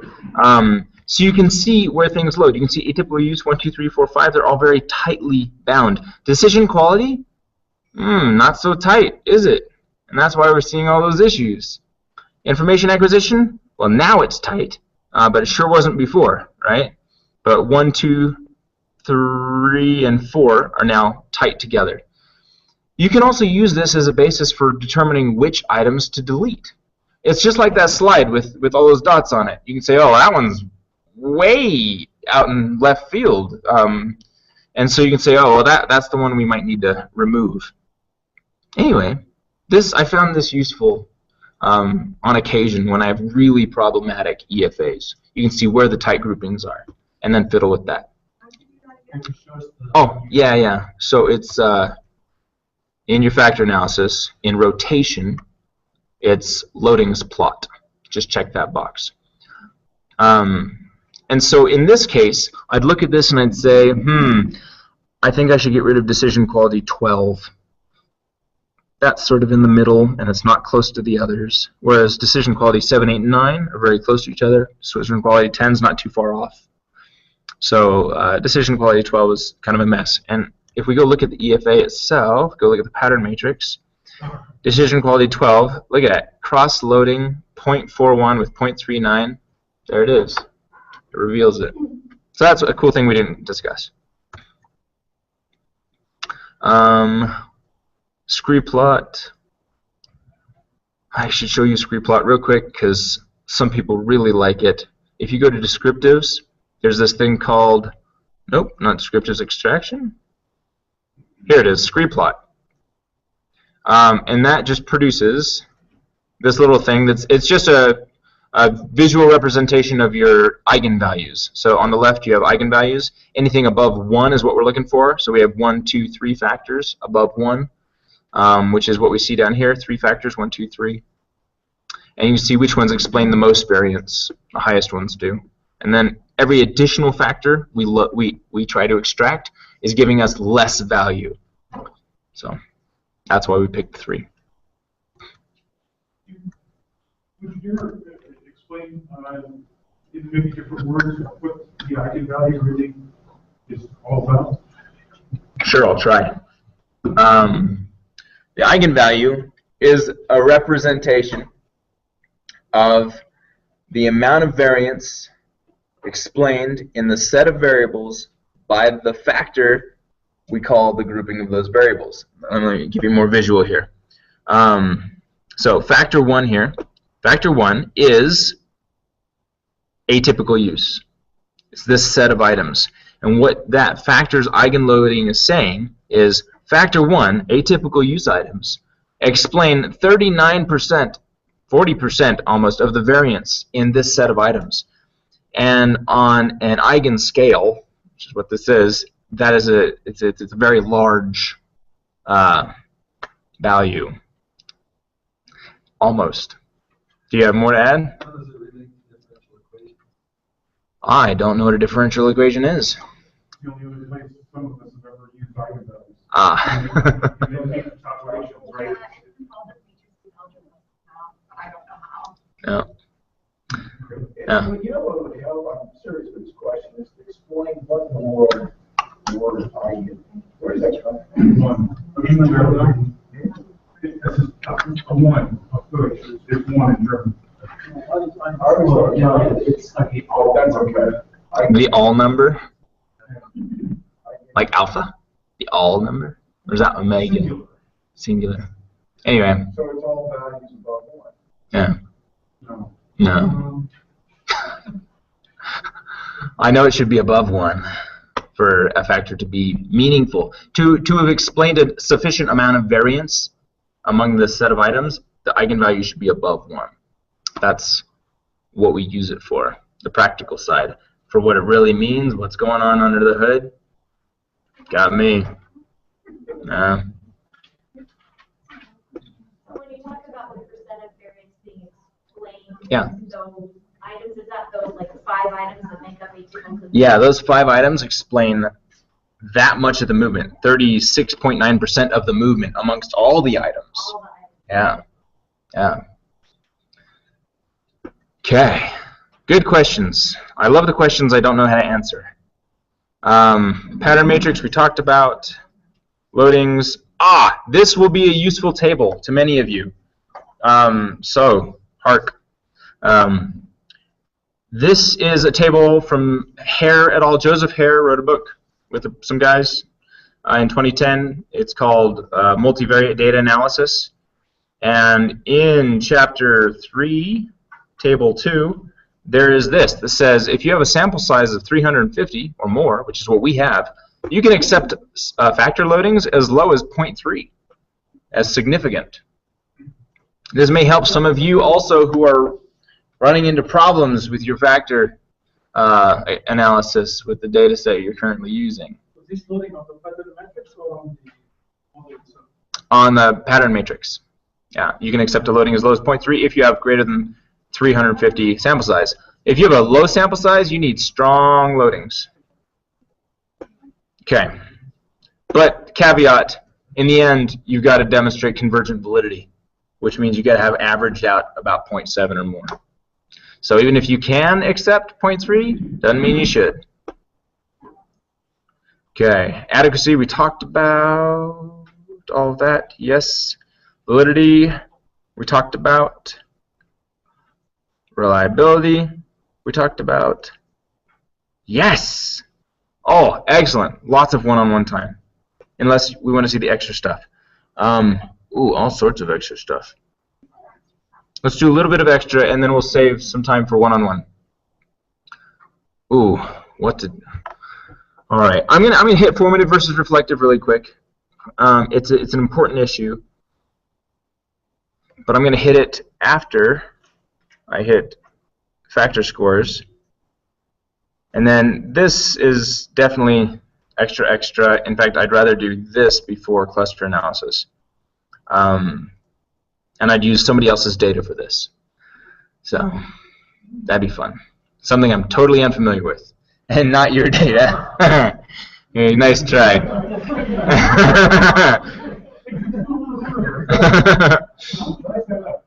Alright, so they're working on a project I'm not supposed to be helping them with.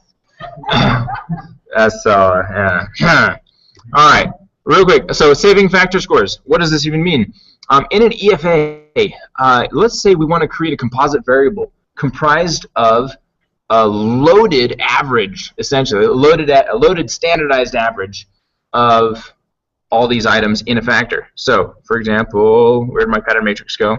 I want one variable now for atypical use. I don't want 5, I want 1. But I want that 1 to account for the differing loadings on that factor and to account for all the potential cross-loadings and interference from other variables. So this is essentially a quote-unquote true representation of this factor's place in this set of factors. Instead of just a straight average, why not just average out these items? Well, it's not a true representation of its position amongst all these factors. So the way you do that is analyze factor analysis, and then in scores, we decide to save as variables. And we can choose different methods. I'm going to use the regression method. Why? I don't know. Why didn't I even ask that question? I'm not sure why. It's because that's my preferred imputation method because it's the one I understand. Sorry, I don't have a better answer than that. But that is the one I know works, and I know how it works. And so that's the one I use. Continue, and I hit OK. And what this does, it runs your factor analysis just like normal, but now if you go back to your data set and look at the end of your data set, we now have 3 factors, 1, 2, and 3. And I would go and name them, just double click. And factor 1 was atypical use, atypical, and I'm going to call it the factor score, just so I know. And number 2 was decision quality, and then information acquisition. So decision quality, factor score, and info acc factor score. And now I can use these and go run some regressions. Linear regression, get rid of all this stuff, get rid of this. And I have these factor scores now. I can say decision quality is predicted by atypical use and information acquisition. Okay. And I've just run a regression with those 3, and it looks like atypical use predicts information decision quality down here. These are the p-values. Both do. but the effect is much stronger for information acquisition. In fact, very strong. If you say that you are able to obtain good, accurate, quality information from Excel, or when you're using Excel, then you also tend to say that you get to make great decisions, good quality decisions by using Excel. That's what that means. So I have a question. Yeah. So why would you use this over just computing the means across the item? So the question was, why not just get an average? Why do we have to go through the pain of EFA? Why not just take the average of AEEs 1, 2, 3, 4, 5? And the answer is, let's go look at the pattern matrix to answer this a little bit better. The answer is, not all of these items equally measure the trait, according to this set of statistics. According to this set of statistics, atypical use 3 is the centermost trait capturer. How to say this? So when you're the variance in that item most closely represents the variance in the collection of the item. Yes, that's exactly how to say it, actually. So to repeat for remote folks, the variance in atypical use 3 most closely represents the collective variance in this set of items of atypical use. And so what does that even mean? Conceptually, it means that's the item that is the center of the target when you're trying to measure a construct. And so we will give this item a greater weight than these other items when creating the average or the factor score for this new variable. Yeah, go ahead. After you do this, you transfer it to the CFA, and you have to get rid of some of the items. Okay, so when would you use factor scores as opposed to not using factor scores and then moving on to the CFA and doing things there? Almost never do I use factor scores from an EFA. Some studies don't move beyond an EFA.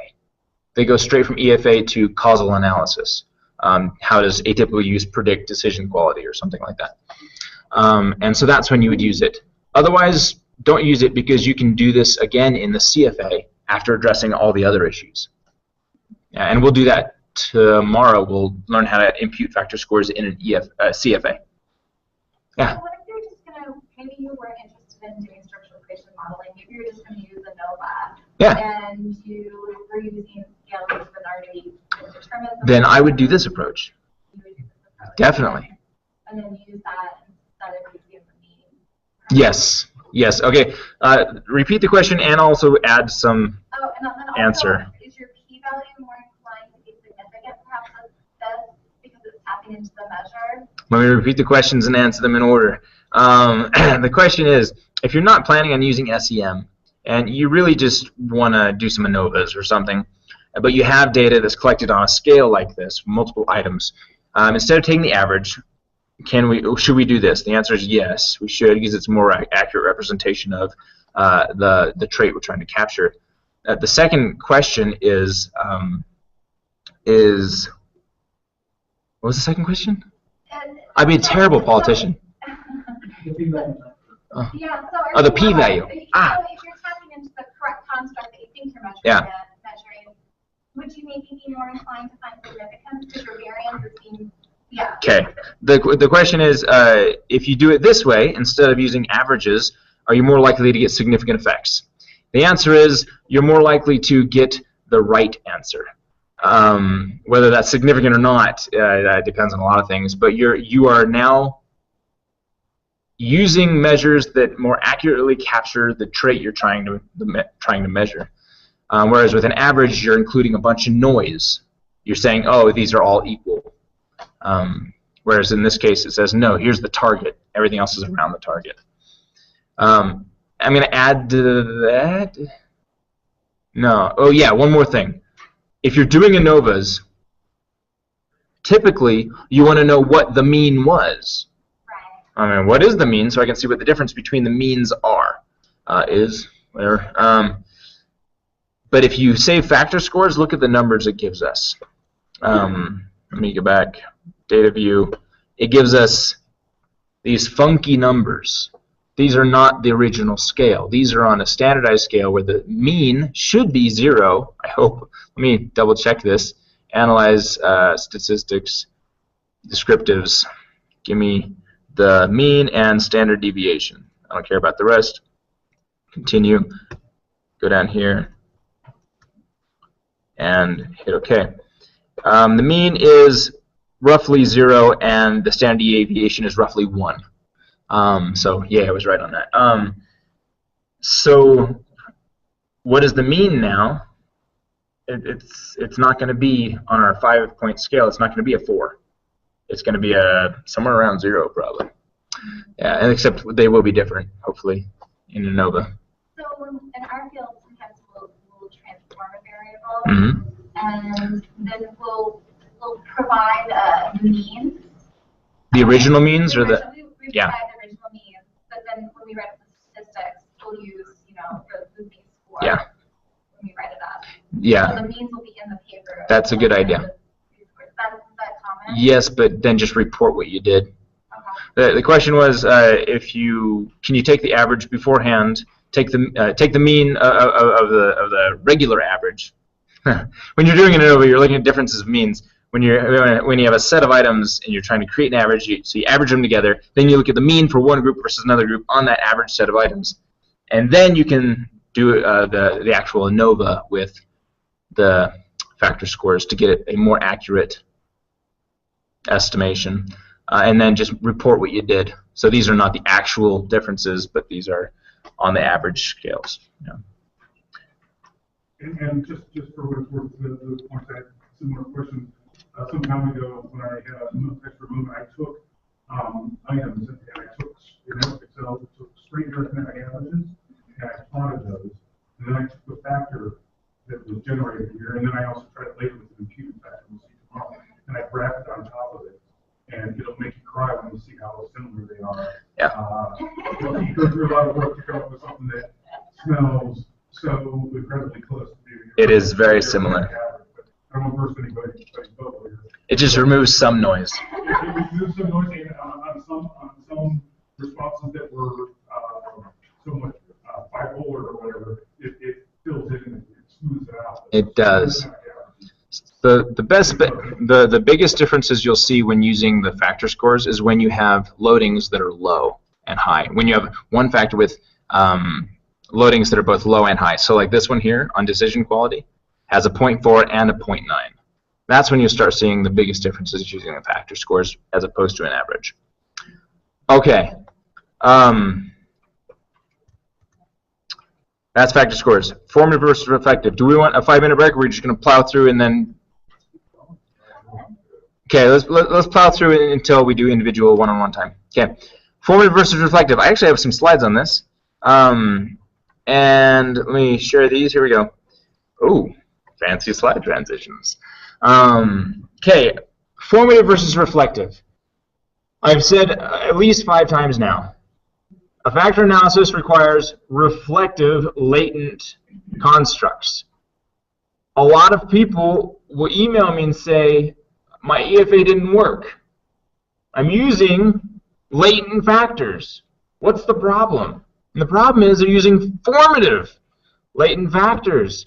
An EFA is based on the assumption that your items are correlated within each factor. That item Y1, Y2, and Y3 are correlated. That is an assumption of reflective constructs. But a formative construct has no such assumption. Y1, 2, and 3 in a formative construct, they don't have to be related statistically. Conceptually, they should be related to the same idea. Higher order idea, but statistically they don't have to correlate. And so if you try to throw some formative constructs into a factor analysis, it's going to fail most likely. Some examples of these, just to sort of ground it a bit. A reflective diet reflective diet construct would be something like, I eat healthy food. I do not eat much junk food. I have a balanced diet. These are all the same thing. If you don't eat much junk food, you probably have a balanced diet. If you don't eat much junk food, you probably eat a lot of healthy food. It's not like you're going to answer one of them as a 5 and one of them as a 1. They're all going to be 4s or 3s, or they're all going to be relatively the same. And so this is considered reflective. These are interchangeable. If I remove one of them, it's still representing my diet pretty well. But consider health as a formative construct. I have a balanced diet. I exercise regularly. I get sufficient sleep each night. Well, I can get plenty of sleep each night and eat terrible. I can eat great and never exercise, or I can exercise a ton and eat junk food. These are not correlated. They don't have. Well, they could be. They don't have to be correlated. I could answer 5 to 1 and 1 to the other and be completely honest. Whereas I really couldn't answer 5 to this one and 1 to this one and be completely honest in the reflective side. So that's the difference. Is you assume correlation and essentially interchangeability among reflective constructs items. Whereas in formative, you can't assume that. They might be correlated, but there's no assumption that they're correlated. So what I think what you just said, would I be correct that in an EFA, you only have reflective items? Correct. By definition, you cannot have formative. Yes. So in an EFA, you would only have reflective items. Items that are part of a reflective construct. I guess we'd say it accurately. Because the EFA is based on correlations among items. If the items aren't required to be correlated, well, then their communality is going to be really low, right? It's going to be in the 0.0s or 0.1s. It's loading. It doesn't have to load with anybody. It's formative. It's its own thing. So it's just going to fail. One construct that I get a lot in emails, apparently this is a multi-field, multidisciplinary construct, is burnout. There's a very famous scale for burnout it's comprised of depersonalization. Blast, it's evading me at this point. Is composed of 3 different dimensions, and people try to model it reflectively all the time, and it fails almost every time. So watch out for those. If your EFA is not working, go look at the wording of your items and see if they are truly formative. What do you do if you have formative? First of all, prevention is the best method. Write them reflectively. Although, what if you want to capture something more richly, like firm performance? How would you measure firm performance? Reflectively and richly. It's kind of hard. Right? You could look at price per share. You could look at their profit. You could look at their asset, ratios. You could look at, but those are all different things. How do you, with a survey, capture firm performance? We perform better than other competitor companies. Strongly agree to disagree. We outpace other companies in our field. I mean, it's kind of hard to richly collect something formatively that is complex like firm performance.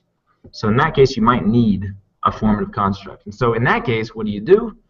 You don't use a factor analysis in SPSS. You don't use confirmatory factor analysis in AMOS. You can use software called PLS, or the method called PLS. There's software for that. If you want, I can chat with you about it during a break. Show you how it works, and I have some videos on it.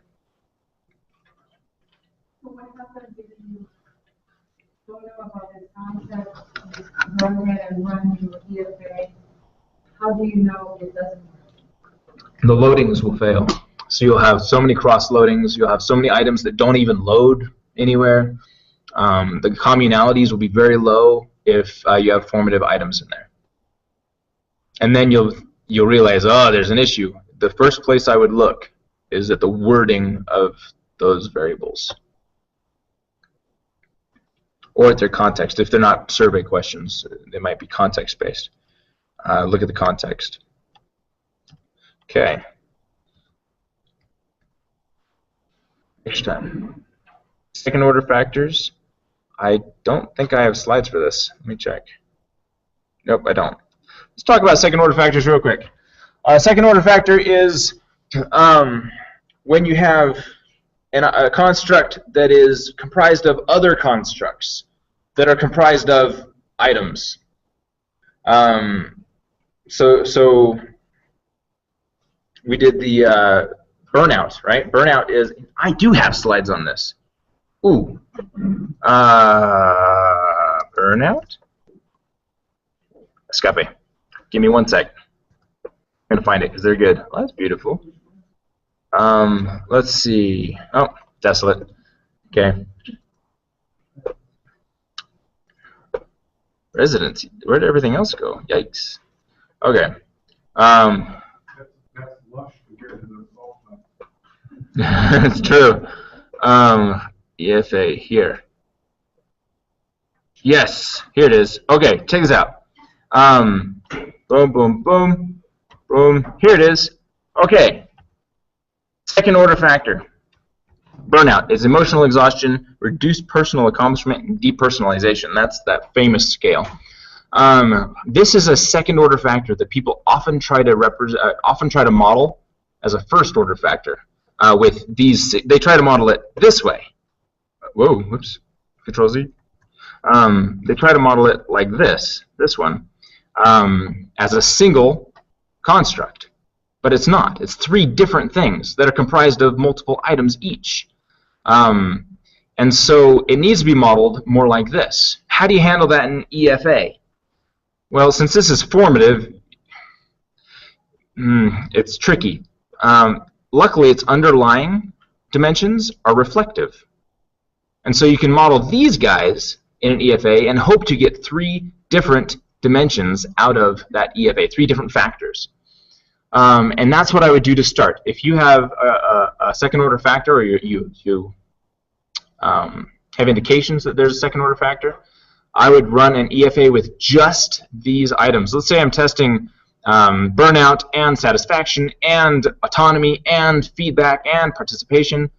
I would get rid of all that other stuff except burnout and just do an EFA with burnout and see if I can see the separate dimensions. And then I would put that aside and report that. And then if there are any other second order constructs, I do one for them. And then I do everything else in my model that's first order in one EFA. Because if you try to model these guys with everything else, there's going to be weird cross-loadings. Now, what if it doesn't work? Because we expect, well, not in this case, this is formative. What if this were a reflective second order construct? We would expect these underlying constructs to be correlated. And so, in an EFA, their items should be correlated, meaning they should cross-load with each other. That's a problem. So what do you do then? This is the one time I would say you have an exception. You have a get-out-of-jail-free card to skip the EFA for this construct and model it in the CFA, because the EFA doesn't have the right tools to analyze the factor structure of a second-order reflective construct. Yeah? So in establishing an overall burnout score, what's going on that allows me to say this is your level of burnout, and these are the relative contributions of depersonalization, reduced data, each one of those first orders. We'll see this more in the CFA tomorrow, but each of these items will load to a certain extent. This is like your factor loading in the pattern matrix. Each of these will load to a certain extent, which represents the correlation between the 2 items, which will then be represented as an aggregate up here in its correlation with these 2 items and their correlation with these 2 items. And so these 3 are now the indicator loadings, or the factor loadings, that we're interested in. We're no longer very interested down here. Doesn't that then make burnout management formative? This is formative, yeah. It is. What you affected is 3 separate dimensions, yeah. Yep. So this one in particular, we wouldn't actually analyze in Amos. We'd throw it into PLS. Yeah, or we'd create some sort of composite for it in SPSS before moving on to confirmatory factor analysis in Amos.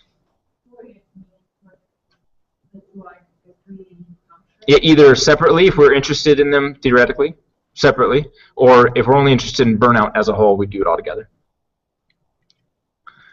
James, Yes. Why the arrows go Oh, yeah, sure. So for formative constructs, do I have it here? No. Well, for formative constructs, here we go. The arrows point towards the latent factor, whereas for reflective constructs, they point away from the latent factor. Excuse me.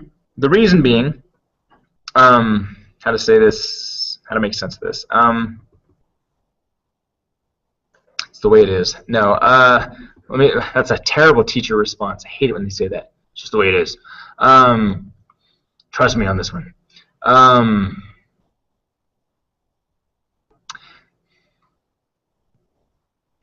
How to best explain that? Here's how I would explain it. And I even have useful labels for this. Reflective items are just manifestations of the same thing. So this is really being represented in each of these three. Whereas for formative, these are three distinct dimensions that form or that aggregate to create this idea of health. So the direction of causality is from item here to here, to the latent construct. These guys cause altogether this to exist. That's a strong wording, but you get the idea. Whereas this is sort of the causal mechanism in what these mean. So that's why the arrows go that way. Sorry, it took me a bit to get to, but that's the idea. Yes. Would you just say that again? Okay. That was brilliant. Yes. That was brilliant. Now, yeah, the microphone caught it that time. That's the first time I've actually understood. Okay, me too, I think. So, so again, to repeat, why are the arrows the different directions? For reflective, it's because the direction of causality is from the latent construct to the items. The items are really just manifestations of that latent construct.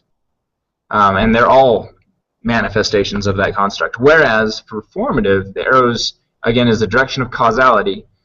These items together form this idea aggregately.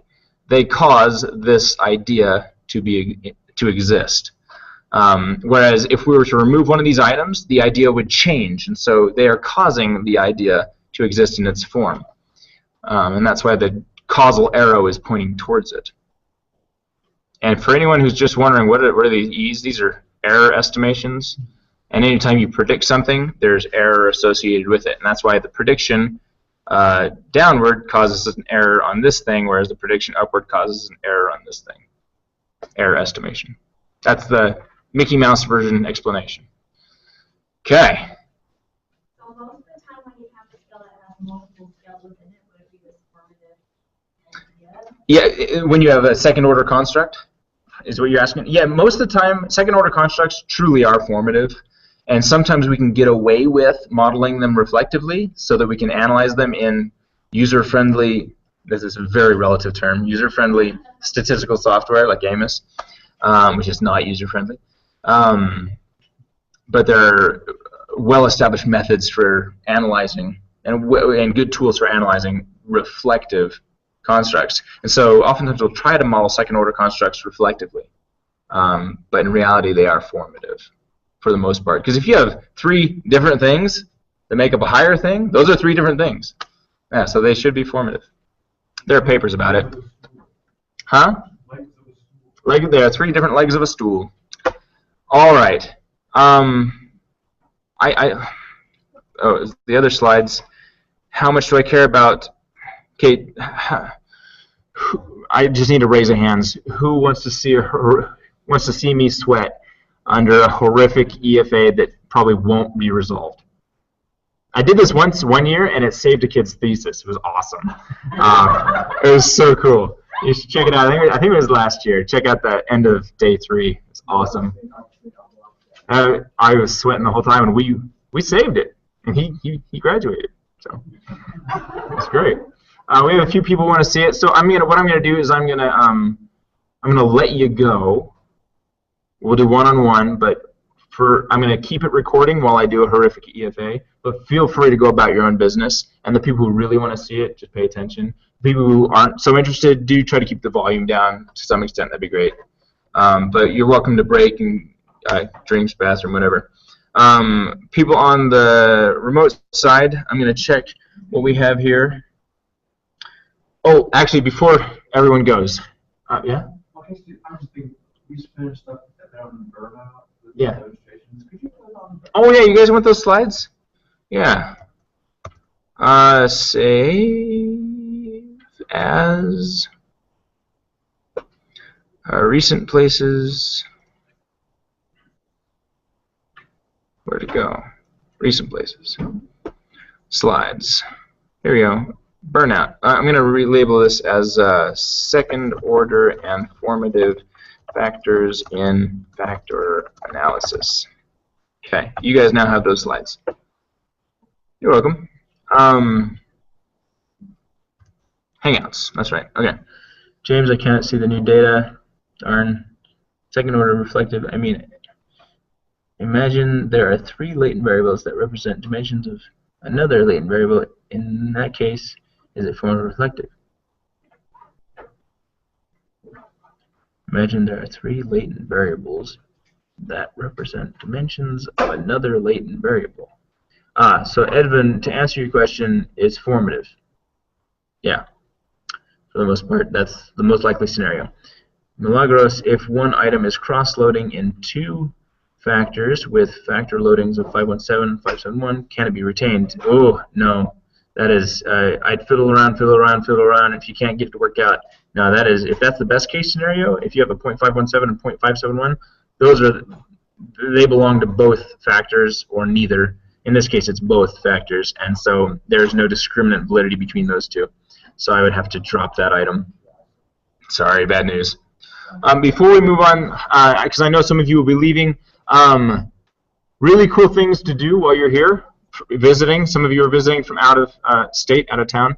I highly recommend the Museum of Art. Just a walk. It's a 5-minute walk. Where am I? That way. It's a 5-minute walk onto main campus. Go up the stairs to floor 4. Walk out the doors. If you want to see it, maybe we'll go there. We might do a tour of campus during lunch tomorrow or something. After lunch, that'd be fun. There's a planetarium with some really cool geological stuff in it. Does any local folks? Does anyone know how to get to the top of the Kimball Tower? Yo, you can. You have a friend? Right. So you have to have a research assistant that works in the building. Be your buddy. So does anyone have a buddy that works up there? No? Darn, that'd be so awesome. You might? Will you just let me know? It'd be so cool if we could go up there. Yeah. That'd be great. Okay, let me know. We'd love to get up there. The view. Just to see, get on top of the building. That'd be great. No, I don't want to see the rats. I just want to get on top of the building. But I know you also have to get a key to go up there. So if one of you could figure that out, that'd be great. We'd love to go either Friday lunch or Saturday lunch sometime. Hiking the Y, if you're into hiking, hike the Y Mountain. It's a 30-minute hike. Very easy. And you get to see everything. It's just gorgeous. You've seen the Y on the mountain probably, so you get to hike up to that. There's a clear trail, very easy. If you like waterfalls, Stewart Falls is gushing right now, and Bridal Veil Falls is also gushing right now. You can look those up, and they're just right here. It's not even much of a drive. It depends on your level of physical activity. Sorry, I'm a gymnast.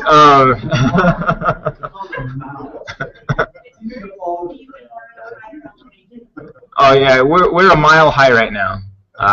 That's the elevation in Provo is about a mile high, so a little lower, but 4,400. Okay, what else? I think if you want some good nightlife, you'll have to leave Provo and go to Park City. There is quite a nightlife in Park City. It's about 30 minutes, 20 minutes, yeah, depending on how fast you drive and how many deer you hit. I think other local stuff to do. So depending on the weather tonight, Thursday night is the Provo Food Truck Roundup. Oh, food trucks. Which is great food. Yeah. Down by the train station on. Is it 200? I can't remember. 4 South? Anyways, if you Google Provo food truck roundup, they got a Facebook page. It might be sort of stormy tonight. Yeah. But it's great food. Lots of great food. If you want to see the, risque is the wrong word, the edgy side of Provo, walk down Center Street. You'll be as safe as if you were walking anywhere in the world that's safe, but it's the edgier side of Provo. So, I don't think if there's anything else you gotta see while you're here. Oh, at the Museum of Art, I was talking about, they have a Japanese exhibit and an origami exhibit. It is phenomenal. So go downstairs in the Museum of Art. It's this amazing exhibit of origami, and they have origami like dresses and airplanes and dragons, and it's just amazing. Masks. It's incredible. Okay, yeah, that was everything, I think. Contact me, email me if you want directions and stuff. Okay, you're free to go. I'm going to do one-on-one after I do a horrific EFA. Who wants to give me their data? Okay. Did you email it to me? Or do you have a thumb drive? Or? All right, will you give me your data? Okay. Let's see, which books would you recommend for covering the material that we have covered today and we'll be covering tomorrow and Saturday? The answer is I hate statistics books. They're awful, and that's why I made all those videos. So I don't have a good answer for you. I'm so sorry. There are no good books, in my opinion, on structural equation modeling. So sorry, Grav. I don't know. Marcia, James, will we be talking about weighted sum scores tomorrow? We talked about it a lot today, the factor scores. And we'll talk about it tomorrow with imputing composites in CFA. So yeah, we'll talk about it again tomorrow. All right. Remote folks, you're welcome to go. I'm going to keep recording as I do a horrific EFA. You're welcome to stay, welcome to go. I will see all of you tomorrow at 9 a.m. Mountain Time if you're still willing. But like I said, I'm going to keep recording. Okay. Clyde? Yeah, I've heard of Clyde's book. Uh-huh. Okay. I'll have to check it out. Will you email it to me, the reference? Because I'm always looking for a better book. I'm always looking for a better book because I just use hair, and it's really a reference book, that one. Yeah. Good. Okay. Good. I'll have to read it. Okay. So the data's coming. Close this. Save. And all right, data's on its way.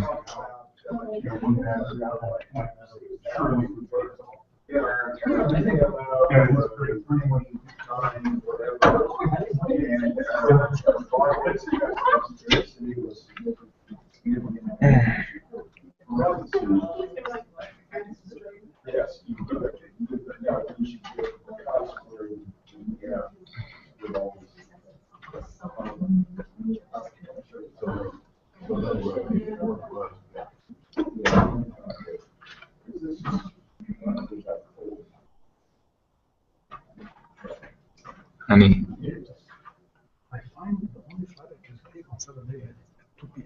Okay.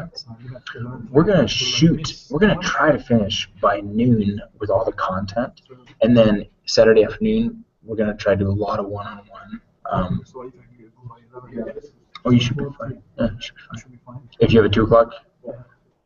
Yeah. Cause yeah. It'll take about an hour from here. It depends on traffic. Saturday should be fine. So 45 minutes. Yeah, you should be fine. Yeah. Which building is it? Tanner. It's called the Tanner Building. And they'll probably want to meet you on the 4th floor.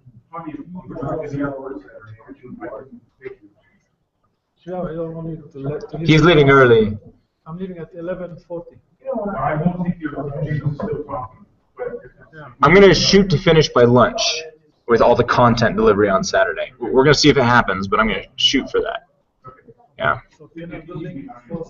4th floor, Tanner Building. Yeah. Yeah. All right, here comes the data for the horrific EFA. No guarantees here. See what happens. Is it okay that I'm recording this and posting on YouTube? I didn't think about that. Oh, we're not disclosing who it's from or anything like that. We're not disclosing anything except the variables. So I just want to make sure this isn't super sensitive data. It's not. It's not. Okay, good. Okay. Who? No, we're not going to say where it's from. All right. Messy data. Here we go. Computer, flash drive, and EFA and CFA? Okay. And which data set? 2014. 2014, this one? Okay. Oh, the one about this one? 2009? No, should be 14.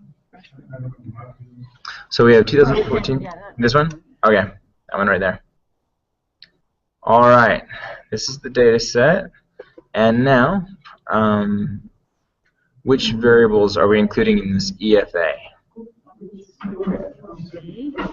Everything that has HOs. Oh, there we go. Everything with HOs? Okay.